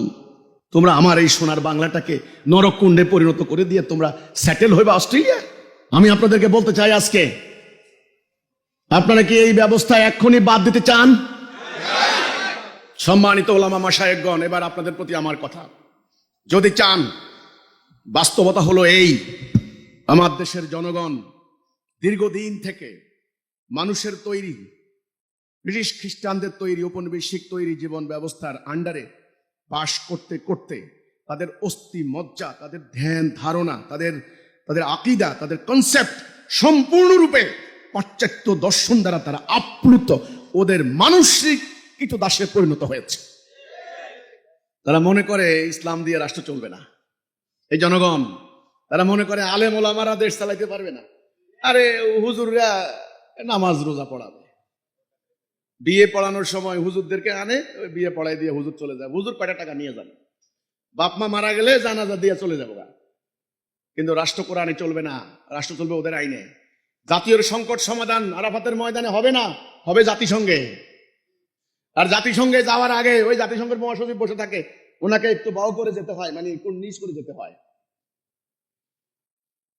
আল্লাহ আমাদের জন্য বললেন কাবাতে শরীফাতে আল্লাহু আকবার, আমাদের ঐক্যের প্রতীক, আমাদের লক্ষ্যের প্রতীক, আমাদের সংকট সমাধানের জায়গা আরাফাতের ময়দান, বছরে একদিন হজের ময়দান। আমাদের জাতি হবে একটা, ইমাম হবেন একজন, বিশ্ব ইমামের নেতৃত্বে আল্লাহর এই বিধান কার্যকরী হবে সমস্ত দুনিয়ায়। আজ আমরা মুসলমানরা এটাকে নির্বাসনে দিয়ে আমরা জাতিসংঘকে আলিঙ্গন করে নিয়েছি। এখন আলেমদের কি করণীয়? 1 নাম্বার, আমাদের মুহতারাম ওলামা মাশায়েখগণ প্রথমত দ্বীনের ছোট্ট খাট্ট ব্যাপার নিয়ে মাসলা মাসাইলগত যে দ্বন্দ্ব বিরোধ, আকীদাগত কনসেপচুয়াল যে কনফ্লিকশন, এগুলি আপাতত স্থগিত রাখেন। জাতি দুর্ভাগ্যজনক ভাবে আমাদের পাপের ফল হোক, যেমনি হোক, ইবলিসের ষড়যন্ত্রে হোক, পাশ্চাত্যদের ষড়যন্ত্র যেমনি হোক, আমরা হাজার হাজার ফেরকা মাযহাব তরিকায় টুকরা টুকরা হয়ে গিয়েছি। এটা হওয়ার কথা ছিল না। এতে আমরা দুর্বল হয়ে গিয়েছি, আমরা শক্তি হারিয়েছি। আমাদের এখন যে শ্রম, আমাদের যে সম্পদ, আমাদের সম্পদ লিমিটেড, নট আনলিমিটেড। আমাদের মেধা, এগুলি এখন একটা নির্দিষ্ট লক্ষ্যের দিকে পরিচালিত না হয়ে বিভিন্ন দিকে পরিচালিত হচ্ছে। 1 নাম্বার, আমাদের আলেমদেরকে ছোট্টখাট্ট ব্যাপার নিয়ে এতদিন ধরে আমাদের মাহফিলে, মসজিদের মিম্বরে বসে ভিন্ন ফেরকা, ভিন্ন মত, ভিন্ন তরিকা, ভিন্ন দলের প্রতি টার্গেট করে করে উত্তেজিত বক্তব্য, আক্রমণাত্মক বক্তব্য, এগুলি এখন থেকে বাদ দিতে হবে। নাম্বার 1। নাম্বার 2, তাদেরকে একটা কথার উপরে ইস্পাত কঠিন ঐক্যবদ্ধ হতে হবে। যে ঐক্যবদ্ধতা রাসূলুল্লাহ করেছেন, কালেমাতুত তাইয়্যিবা কালিমাতুত তাওহীদ লা ইলাহা ইল্লাল্লাহ মুহাম্মাদুর রাসূলুল্লাহ। আমাদের এই জনগণ অন্তত বুনিয়াদি বেসিক যে বিশ্বাসটুকু ওদের আছে, আল্লাহ এক, আল্লাহ ভুল নাই, তিনি আমার প্রভু হুকুমদাতা, এক আল্লাহ, এক রাসূল, এক কোরআন, বাস। এই ব্যাপারে জনগণের মধ্যে ঐক্যমত্য আছে তো? ঐক্যমত্য কমিশন করেছে, কথা বুঝতে হবে। ঐক্যবদ্ধ করতে পারছে? পারবে না। কেন পারবে না? ঐক্যমত্য কমিশনের জন্য লাগবে ঐক্যবদ্ধ হওয়ার সুতা, দড়ি। এই দড়ি কি আপনাদের? 100টা তসবির দানা একত্র করে কিসে? সুতা। সুতা কেটে দিলে তাহলে আমরা দানার মতো এক একটা ম্যান, আমাদেরকে ঐক্যবদ্ধ করবে আমাদের ভেতরের একটা রশি, যেটা কোরআনে আল্লাহ বলছেন ওয়াতাসিমু বিহাবলিল্লাহি জামিআন ওয়ালা তাফাররাকু। হাবলিল্লাহ, আল্লাহর রশি, একটা রশি। এই আল্লাহর বিধান ছাড়া কারো বিধান মানি না। এই কথার উপরে এই জাতিকে ঐক্যবদ্ধ করতে হবে। এখন আলেমরা, আওয়ামী লীগ বলেন, আওয়ামী লীগ তো এখন আর নাই, যদিও তাদের ভোটার আছে না? এই আওয়ামী লীগের লক্ষ লক্ষ অনুসারী, এবারে ভোটের হিসাব করা হয়েছে 13 কোটি ভোটার। তাদের ভোট নেওয়ার জন্য মরিয়া এখন বিভিন্ন রাজনৈতিক ব্যবসায়ীরা। আওয়ামী লীগ আল্লাহ বিশ্বাস করে না, বিএনপি আল্লাহ বিশ্বাস করে না, হজ করে না, করে, কোরআন বিশ্বাস করে না, করে। অনেক নেতা দেখেছে ইদানিং দাড়ি রাখা শুরু করে দিয়েছেন, আল্লাহ বিশ্বাস করে। আচ্ছা, জাতীয় পার্টি, এনসিপি আর অন্যান্য ধর্মীয় দলগুলি বাদ দিলাম, ওনারা তো কম্পিটিশন করা শুরু করে দিয়েছেন কে কতখানি আল্লাহরে বিশ্বাস করে, ওটা হিসাব বাদ দিলাম। তাহলে সকল দলের এই ব্যাপারে ঐক্যমত্য আছে, ঐক্যমত্য কমিশনের আর দরকার নেই। এই কথাটা সবাইকে বলতে হবে। তোমরা দয়া করে চলমান বিদ্যমান ঔপনিবেশিক যুগের মানুষের তৈরি ব্রিটিশ আমলের ব্যর্থ, অকার্যকর, ভুল এই ব্যবস্থা বাদ দিতে হবে। তোমরা একটা কথার উপরে আসো, আল্লাহর বিধান দিয়ে রাষ্ট্র চলবে, আল্লাহর হুকুম দিয়ে দেশ চলবে, আল্লাহর হুকুম দিয়ে আদালত চলবে, আল্লাহর হুকুম দিয়ে শাসন কাঠামো চলবে, আল্লাহর হুকুম দিয়ে সেনাবাহিনী চলবে। এই কথার উপরে ঐক্যবদ্ধ করতে পারবেন? আমি সম্মানিত ওলামা মাশায়েখদেরকে আহ্বান করছি, আল্লাহ রাব্বুল আলামিন আপনাদেরকে সম্মান দিয়েছেন, আপনারা, এটা কিন্তু প্রকৃত সম্মান নয়।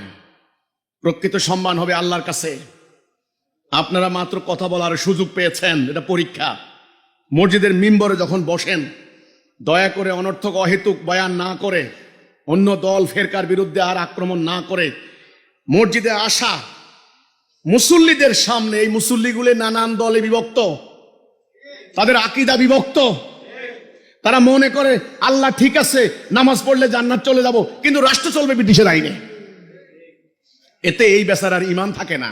উনি কিন্তু ঠিকই মসজিদ নির্মাণে টাকা দিচ্ছে।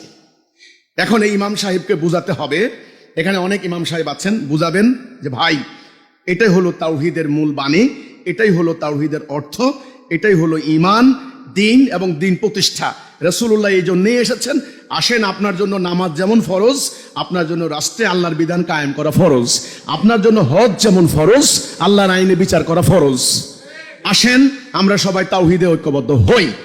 এই কথা মাত্র 10 মিনিট বয়ান রেখে নামাজ শেষ করেন, আবার তাকে এটা বুঝান। এবার যিনি ওয়াইজ আছেন, সুললিত কণ্ঠে ওয়াজ করেন, মাশাআল্লাহ। অনেকে এখন ইংরেজিতে বয়ান করেন, ভালো তো। বিভিন্ন ঘরানার আলেম আছেন, আপনারা হলো কওমি মাদ্রাসার আলেম, আপনার আলিয়ার আলেম, দেওবন্দের, তারপরে তো হলো মদিনা থেকে, আল আজহার থেকে, নানান জায়গা থেকে আপনারা উলামায়ে কেরাম প্রতিনিয়ত ওয়াজ করে যাচ্ছেন। এই শীতকালে লক্ষ লক্ষ ধর্মপ্রাণ মানুষ আপনাদের ওয়াজ শুনতে আসে। দয়া করে এই ফেরকা, ওর বিরুদ্ধে, এরে কাফের বলো, ওরে মুরতাদ বলো, এগুলা বাদ দিয়ে নানান দিকে আর গুলি করেন না ভাই। নানান দিকে তীর ছুড়ে আমার সমস্ত তীর নিঃশেষ হয়ে গিয়েছে। আর শ্রম, ঘাম, মেধা এদিকে আর নষ্ট করেন না। যার যার ব্যক্তিগত ত্রুটি বিচ্যুতি অথবা বৈপরীত্য, আকীদাগত কনসেপচুয়াল কনফ্লিকশন যেগুলি আছে, এগুলো ব্যক্তি জীবনে থাকতে দিন। একটা কথা বলেন ভাই, তোমরা সবাই মিলে আসো, যেই রাষ্ট্রে আল্লাহর আইন চলে না, জাতিগতভাবে কালেকটিভলি কার্যত কাফের মুশরিক হয়ে যাচ্ছে।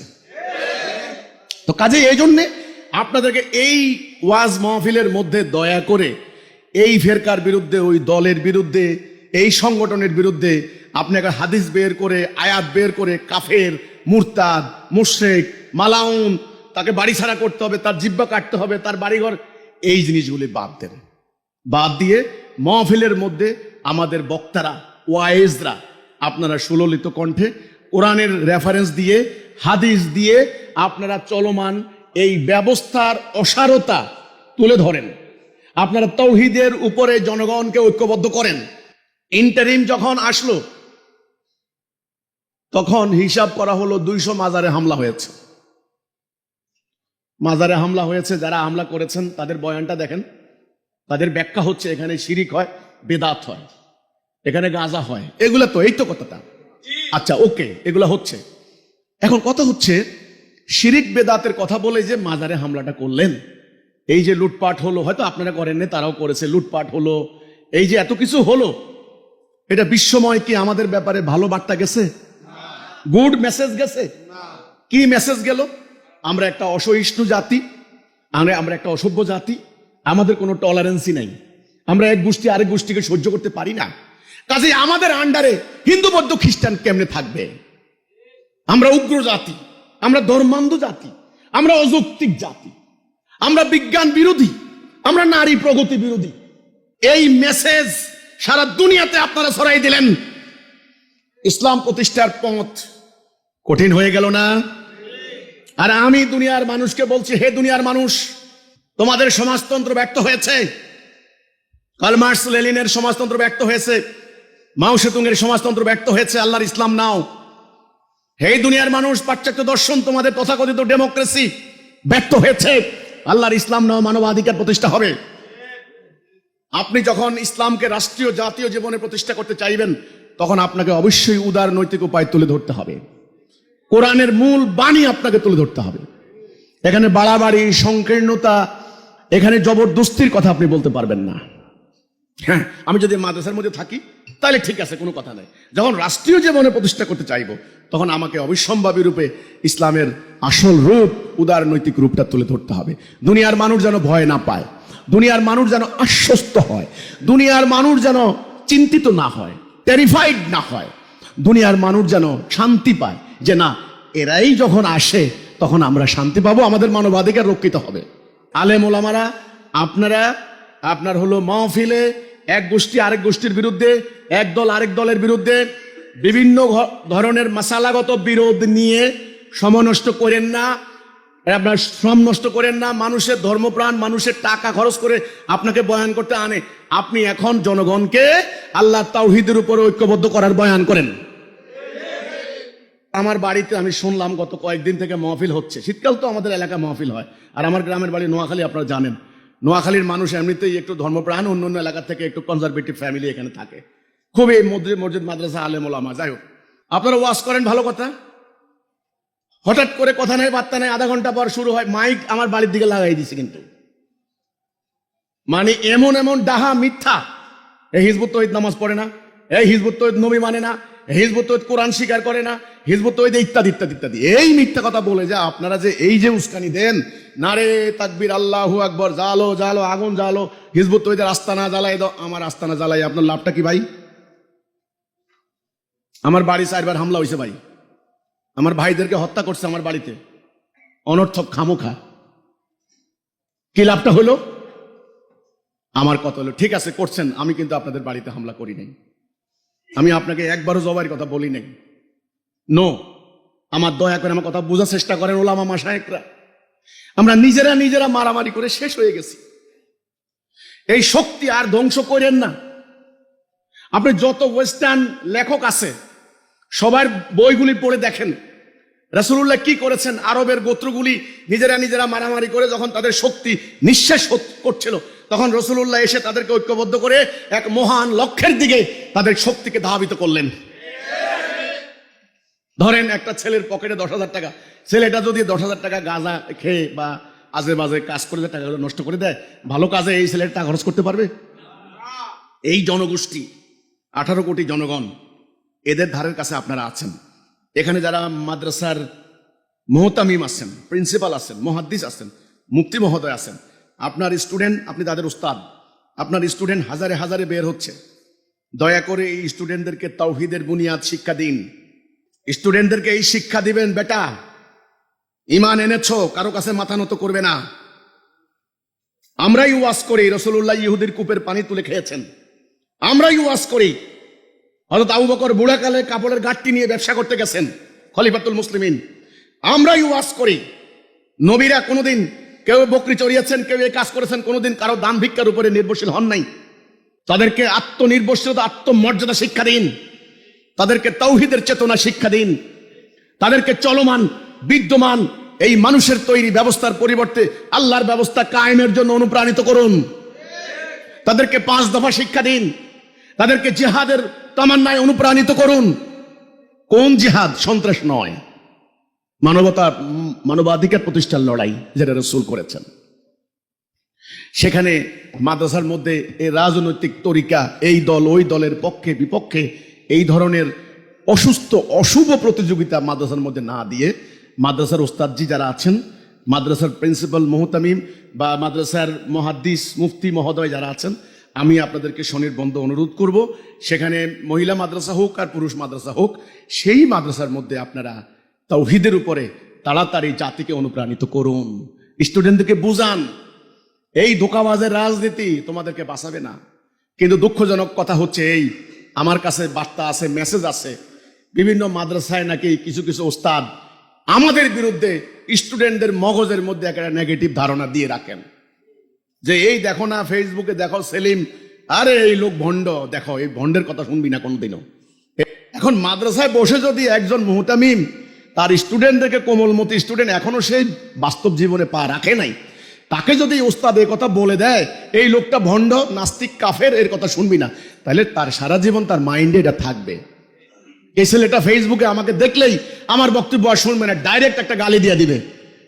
এমন গালি, এমন অশ্লীল বক্তব্য যারা আপনি কল্পনা করতে পারবেন না, অথচ কোরআনে আল্লাহ গালি দেওয়া নিষেধ করেছেন। এই জন্য ভাই, আমার ব্যাপারে, আমাদের ব্যাপারে আপনারা যারা এতদিন থেকে ভুল তথ্য দিয়েছেন, আমি আপনাদের কাছে বলতে চাই, দয়া করে আমাদের ব্যাপারে আর ভুল বার্তা দিবেন না। এখানে আমি এই করণীয় পর্যায়ে আমি বলতে চাই, 1 নাম্বার, আলেমরা ছোট্টখাট্ট ব্যাপার নিয়ে মাসালাগত যে বিরোধ, আকীদাগত যে বিরোধ, সেগুলা নিয়ে এক দল আরেক দল, এক ফেরকা আরেক ফেরকাকে কুপকাত না করে আসুন সবাই মিলে আল্লাহর তাওহীদের উপরে ঐক্যবদ্ধ হন। 1, 2, তাওহীদের উপরে পুরো জাতিটাকে ঐক্যবদ্ধ করার জন্য চলমান বিদ্যমান মানুষের তৈরি এই ব্যবস্থা মানতে পারে না মানুষ, আল্লাহ দেওয়া আইন মানতে হবে, এবং এটা সম্ভব। একজন মানুষ এই সম্ভাবনা তুলে ধরেছেন। আপনারা যদি মন চায়, আপনারা এই আল্লাহর দ্বীনের পক্ষে, এই ধর্মপ্রাণ মানুষ, তাদেরকে ভোটাররা বলে ভোটার, আর কর্পোরেট ব্যবসায়ীরা বলে কি? কাস্টমার। ইউনিলিভার যখন হিসাব করে তখন আপনাকে ভোটার আর মোমেন বান্দা হিসাব করে না, তারা হিসাব করে এগুলো সব কনজিউমার, কি পরিমাণ কনজিউম করবে ওই হিসাব, বাণিজ্যিক হিসাব। আর যারা ভোটে দাঁড়ায় তারা হিসাব করে এগুলো ভোটার, কিভাবে ইঞ্জিনিয়ারিং করা যাবে, কিভাবে মেকানিজম করা যাবে, কিভাবে ম্যানিপুলেট করা যাবে মিডিয়াকে দিয়ে টাকা পয়সা খরচ করে, এটা ভোটার। ভাই, আমাদের কাছে কাস্টমারও না, ভোটারও না, এরা আমাদের কাছে ধর্মপ্রাণ মুসলমান। তারা আল্লাহর সান্নিধ্য চায়, তারা কোরআন শরীফকে বিশ্বাস করে, তারা শান্তি চায়, তারা পরকালে জান্নাতে যেতে চায়। জান্নাতের পাগল না হলে এই লক্ষ লক্ষ টাকা খরচ করে হজ করতে যাইতো না। জান্নাতের পাগল না হলে বিভিন্ন পীরের মাজারে যাইতো না। জান্নাতের পাগল না হলে বুকে ডিনামাইট নিয়ে মরে যাইতো না। তারা আল্লাহর পাগল, তারা আল্লাহকে চায়। কিন্তু এই জনগোষ্ঠীর ইসলাম সম্পর্কে আকীদা ভুল, বুনিয়াদি বিশ্বাস আছে বলেই আপনি আলেম, আল উলামা ওয়ারাসাতুল আম্বিয়া, আপনাকে তারা নাজ নেয়ামত দেয়, নজরানা দেয়, তাদের সওয়াব হবে। তারা মনে করে আমাদের মুহতারাম হুজুর, আমার আব্বার কথা বলছি, আমার আব্বা এখনো জীবিত আছেন, ওনার জন্য দোয়া করবেন। এখনো আমার মসজিদে যদি একজন আলেম আসে, যখন শুনেন আলেম আসছে, সাথে সাথে ওনাকে ধরে নিয়ে হুজুর আসেন খান। সেই আব্বা উনি বলছেন, আমাদের বাপদাদা 14 পুরুষ ওলামাদের আমরা সম্মান করে এসেছি, এটা আমাদের ট্র্যাডিশন, এটা আমাদের সংস্কৃতি। তার মানে ধর্মপ্রাণ মানুষের এই অনুভূতি, এই আবেগ আছে ইসলামের প্রতি, কোরআনের প্রতি। কারণ এই মাটিতে হাজার হাজার শহীদের রক্ত বিছে আছে। হযরত শাহজালাল আলী আমিনী রহমতুল্লাহ আলাইহি, হযরত খানজাহান আলী রহমতুল্লাহ আলাইহি, হযরত মাহি শওয়ার রহমতুল্লাহ আলাইহি, এই সমস্ত মর্দে মুজাহিদদের রক্ত বিছে আছে এই মাটিতে। আর আমাদের আন্দোলনের যিনি প্রতিষ্ঠাতা ইমামুজ্জামান জনাব মোহাম্মদ বাইজিদ খান পন্নী, ওনার পূর্বপুরুষরাও সেই আফগান থেকে এসেছেন। বাবা আদম কাশ্মীরি রহমতুল্লাহ আলাইহি, এনারা আছেন, এনারা রক্ত দিয়ে গেছেন এই মাটির জন্য। এই মাটি কথা বলে।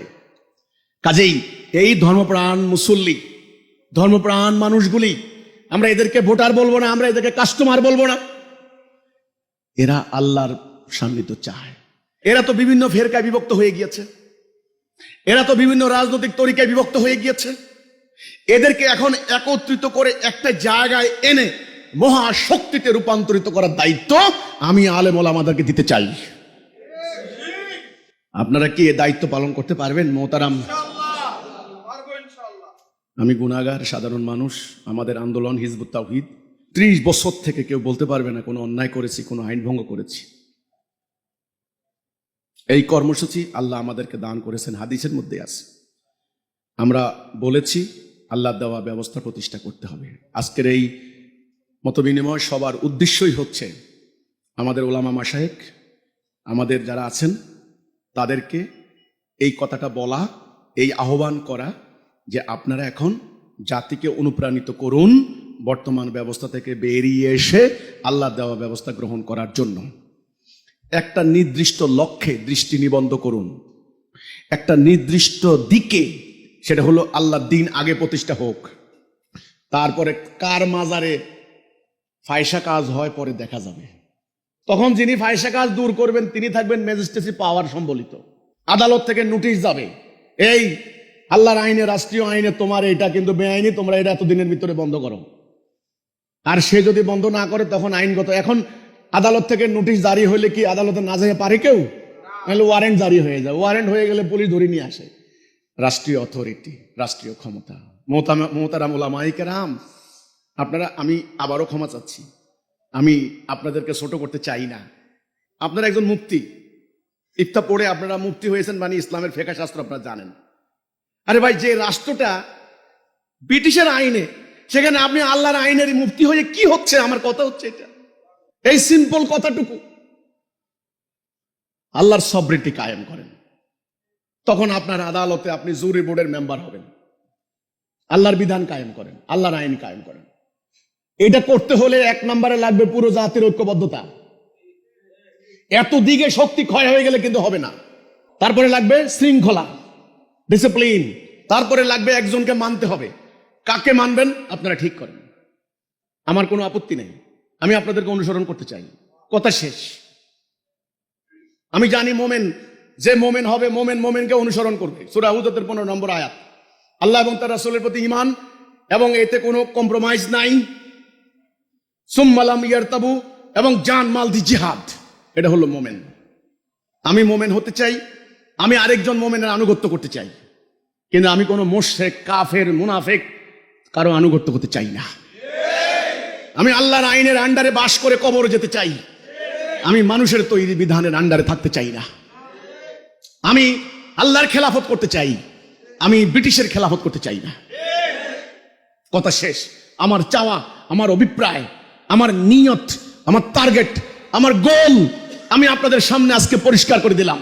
হ্যাঁ, আমার সদস্য যারা আছেন তারা খেটে খাওয়া সাধারণ মানুষ, আপনারা অবজ্ঞা করছেন তাদেরকে। যে এই সেলিম, তোর সামনে এগুলা হইল সব চাষা বসার দল, মূর্খ, ওরা কি লেখাপড়া জানে, ওদেরকে তুই 9-6 বুঝাইয়া এদেরকে তুই নষ্ট করে দিতে আসস। আমরা কত বড় জ্ঞানী। হ্যাঁ ভাই, চাষা বসা বলে অবজ্ঞা করেন না। রাসূল পাক সাল্লাল্লাহু আলাইহি ওয়াসাল্লাম এই বেলালদেরকে দিয়েই কিন্তু ইসলাম প্রতিষ্ঠা করেছেন। আমি অন্তত এই মানুষগুলারে ওই ক্ষেত খামার থেকে, কল কারখানা থেকে, ওই শয়তানের জায়গা থেকে ধরে এনে তাদেরকে অন্তত তাওহীদ বুঝাচ্ছি, মোমেন করার চেষ্টা করছি আমার সামর্থ্য মোতাবেক, আমার অ্যাবিলিটি মোতাবেক। আমাকে আল্লাহ যতটুকু জ্ঞান দিয়েছেন সেই মোতাবেক। আপনাদের অনেক জ্ঞান আছে, পাহাড় সম, সমুদ্রের মতো। আপনারা এক একজন শামসুল উলামা, আলেমদের সূর্য, বাহালুল উলামা, এলেমের সাগর আপনারা, তাজুল উলামা, উলামাদের তাজ, হযরতুল আল্লাম, আপনারা সব কিছু। আমি কিচ্ছু না, আমি কিচ্ছু না, আমি বেলাল থেকেও একেবারে আমি কিচ্ছু না। আপনাদের সনির্বন্ধ অনুরোধ করছি, এই জাতিটাকে একটা দিনের জন্যেও আর মানুষের আইনের আন্ডারে রাখবেন না। যদি আপনাদের এই জ্ঞান, আপনাদের এই প্রজ্ঞা, আপনাদের এই কথা বলার সাহস, ওয়াজের আর্ট, এই সমস্ত দিয়ে যদি আল্লাহর বিধান প্রতিষ্ঠা করতে না পারেন, আমি বলবো সমর্থ ব্যর্থ, ব্যর্থ, ব্যর্থ। Everything is futile, useless. আপনারা দয়া করে সনির্বন্ধ অনুরোধ থাকবে আমাদের হিজবুত তাওহীদ আন্দোলনকে টার্গেট করে আপনারা আর অপপ্রচার প্রপাগান্ডা করেন না। আমরা ক্ষতিগ্রস্ত হচ্ছি, আমরা আক্রান্ত হচ্ছি। মানুষের ভিতরে আমাদের ব্যাপারে একটা ভুল কনসেপশন যাচ্ছে। আসুন তার পরিবর্তে বিভিন্ন ফেরকায় দলে বিভক্ত না হয়ে আসুন কিভাবে একটা রশিতে এক আল্লাহ, এক কোরআন, একজন রাসূলের উম্মত হিসেবে একটা কোরআনের আন্ডারে পুরো জাতিটাকে, আওয়ামী লীগ বলেন, বিএনপি বলেন, জাতীয় পার্টি বলেন, এনসিপি বলেন, জামাত বলেন, খেলাফত বলেন, হেফাজত বলেন, চরমনে যারা আছেন সবাই মিলে কিভাবে আমরা এই চলমান, এই বিদ্যমান, এই ভুল ব্যবস্থার পরিবর্তে আল্লাহ দেওয়া ব্যবস্থা প্রতিষ্ঠা করতে পারি। এটার জন্য আপনারা একটা অনুপ্রেরণামূলক একটা আলোচনা করুন। আপনারা মাঠে ময়দানে কাজ করুন। মসজিদের মেম্বরে যারা আছেন, মাদ্রাসার মুহতামিম যারা আছেন, তারা যার যার জায়গায় আপনারা এই কাজগুলি করেন, বয়ান করেন, আলোচনা করেন, যুক্তি উত্থাপন করেন, কোরআনের রেফারেন্স দেন, হাদিস দেন। টার্গেট হবে একটা, এই জনগোষ্ঠীকে, টোটাল জনগোষ্ঠীকে এই কথা বোঝানো যে no more continue this system, এই সিস্টেম আর কন্টিনিউ না, এখান থেকে আমরা বেরিয়ে আসতে হবে। তাওহীদ কি, তাওহীদের তাৎপর্য কি, তাওহীদের উদ্দেশ্য কি, তাওহীদের লক্ষ্য কি ইত্যাদি নিয়ে আপনারা আলোচনা করেন। আপনাদের সময়, শ্রম, মেধা আপনারা নষ্ট করবেন না। এই তাওহীদ রাষ্ট্র ব্যবস্থার রূপরেখাটা এটা আমরা তুলে ধরেছি। এটা আমি সরকারের বিভিন্ন দপ্তরে জমা দিয়েছি। আপনারা এটা নিয়ে আলোচনা করুন, অ্যানালাইসিস করুন, স্টাডি করুন, গবেষণা করুন। এই হচ্ছে আমার কথাটা। যদি ভুল হয়, অসঙ্গতি কিছু হয়, আমাকে মেনশন করুন, আমরা সবাই মিলে বসে আবার ঠিক করে নেব। কিন্তু এটা আমার প্রস্তাব যে এখন আমরা তাওহীদের উপরে, আল্লাহর কোরআনের উপরে ভিত্তি করা জীবন ব্যবস্থা ছাড়া আমাদের জাতির কোনো মুক্তির আর কোনো সম্ভাবনা নেই। এটা আমার বক্তব্য। আমার বক্তব্য দেওয়ার অধিকার আছে, এটা আমার মানবাধিকার। আমি আপনাদের সামনে উপস্থাপন করলাম। আমার ভুল ত্রুটি আপনারা ক্ষমা সুন্দর দৃষ্টিতে দেখবেন। আল্লাহ হাফেজ। সালামু আলাইকুম ওয়া রাহমাতুল্লাহি ওয়া বারাকাতুহু।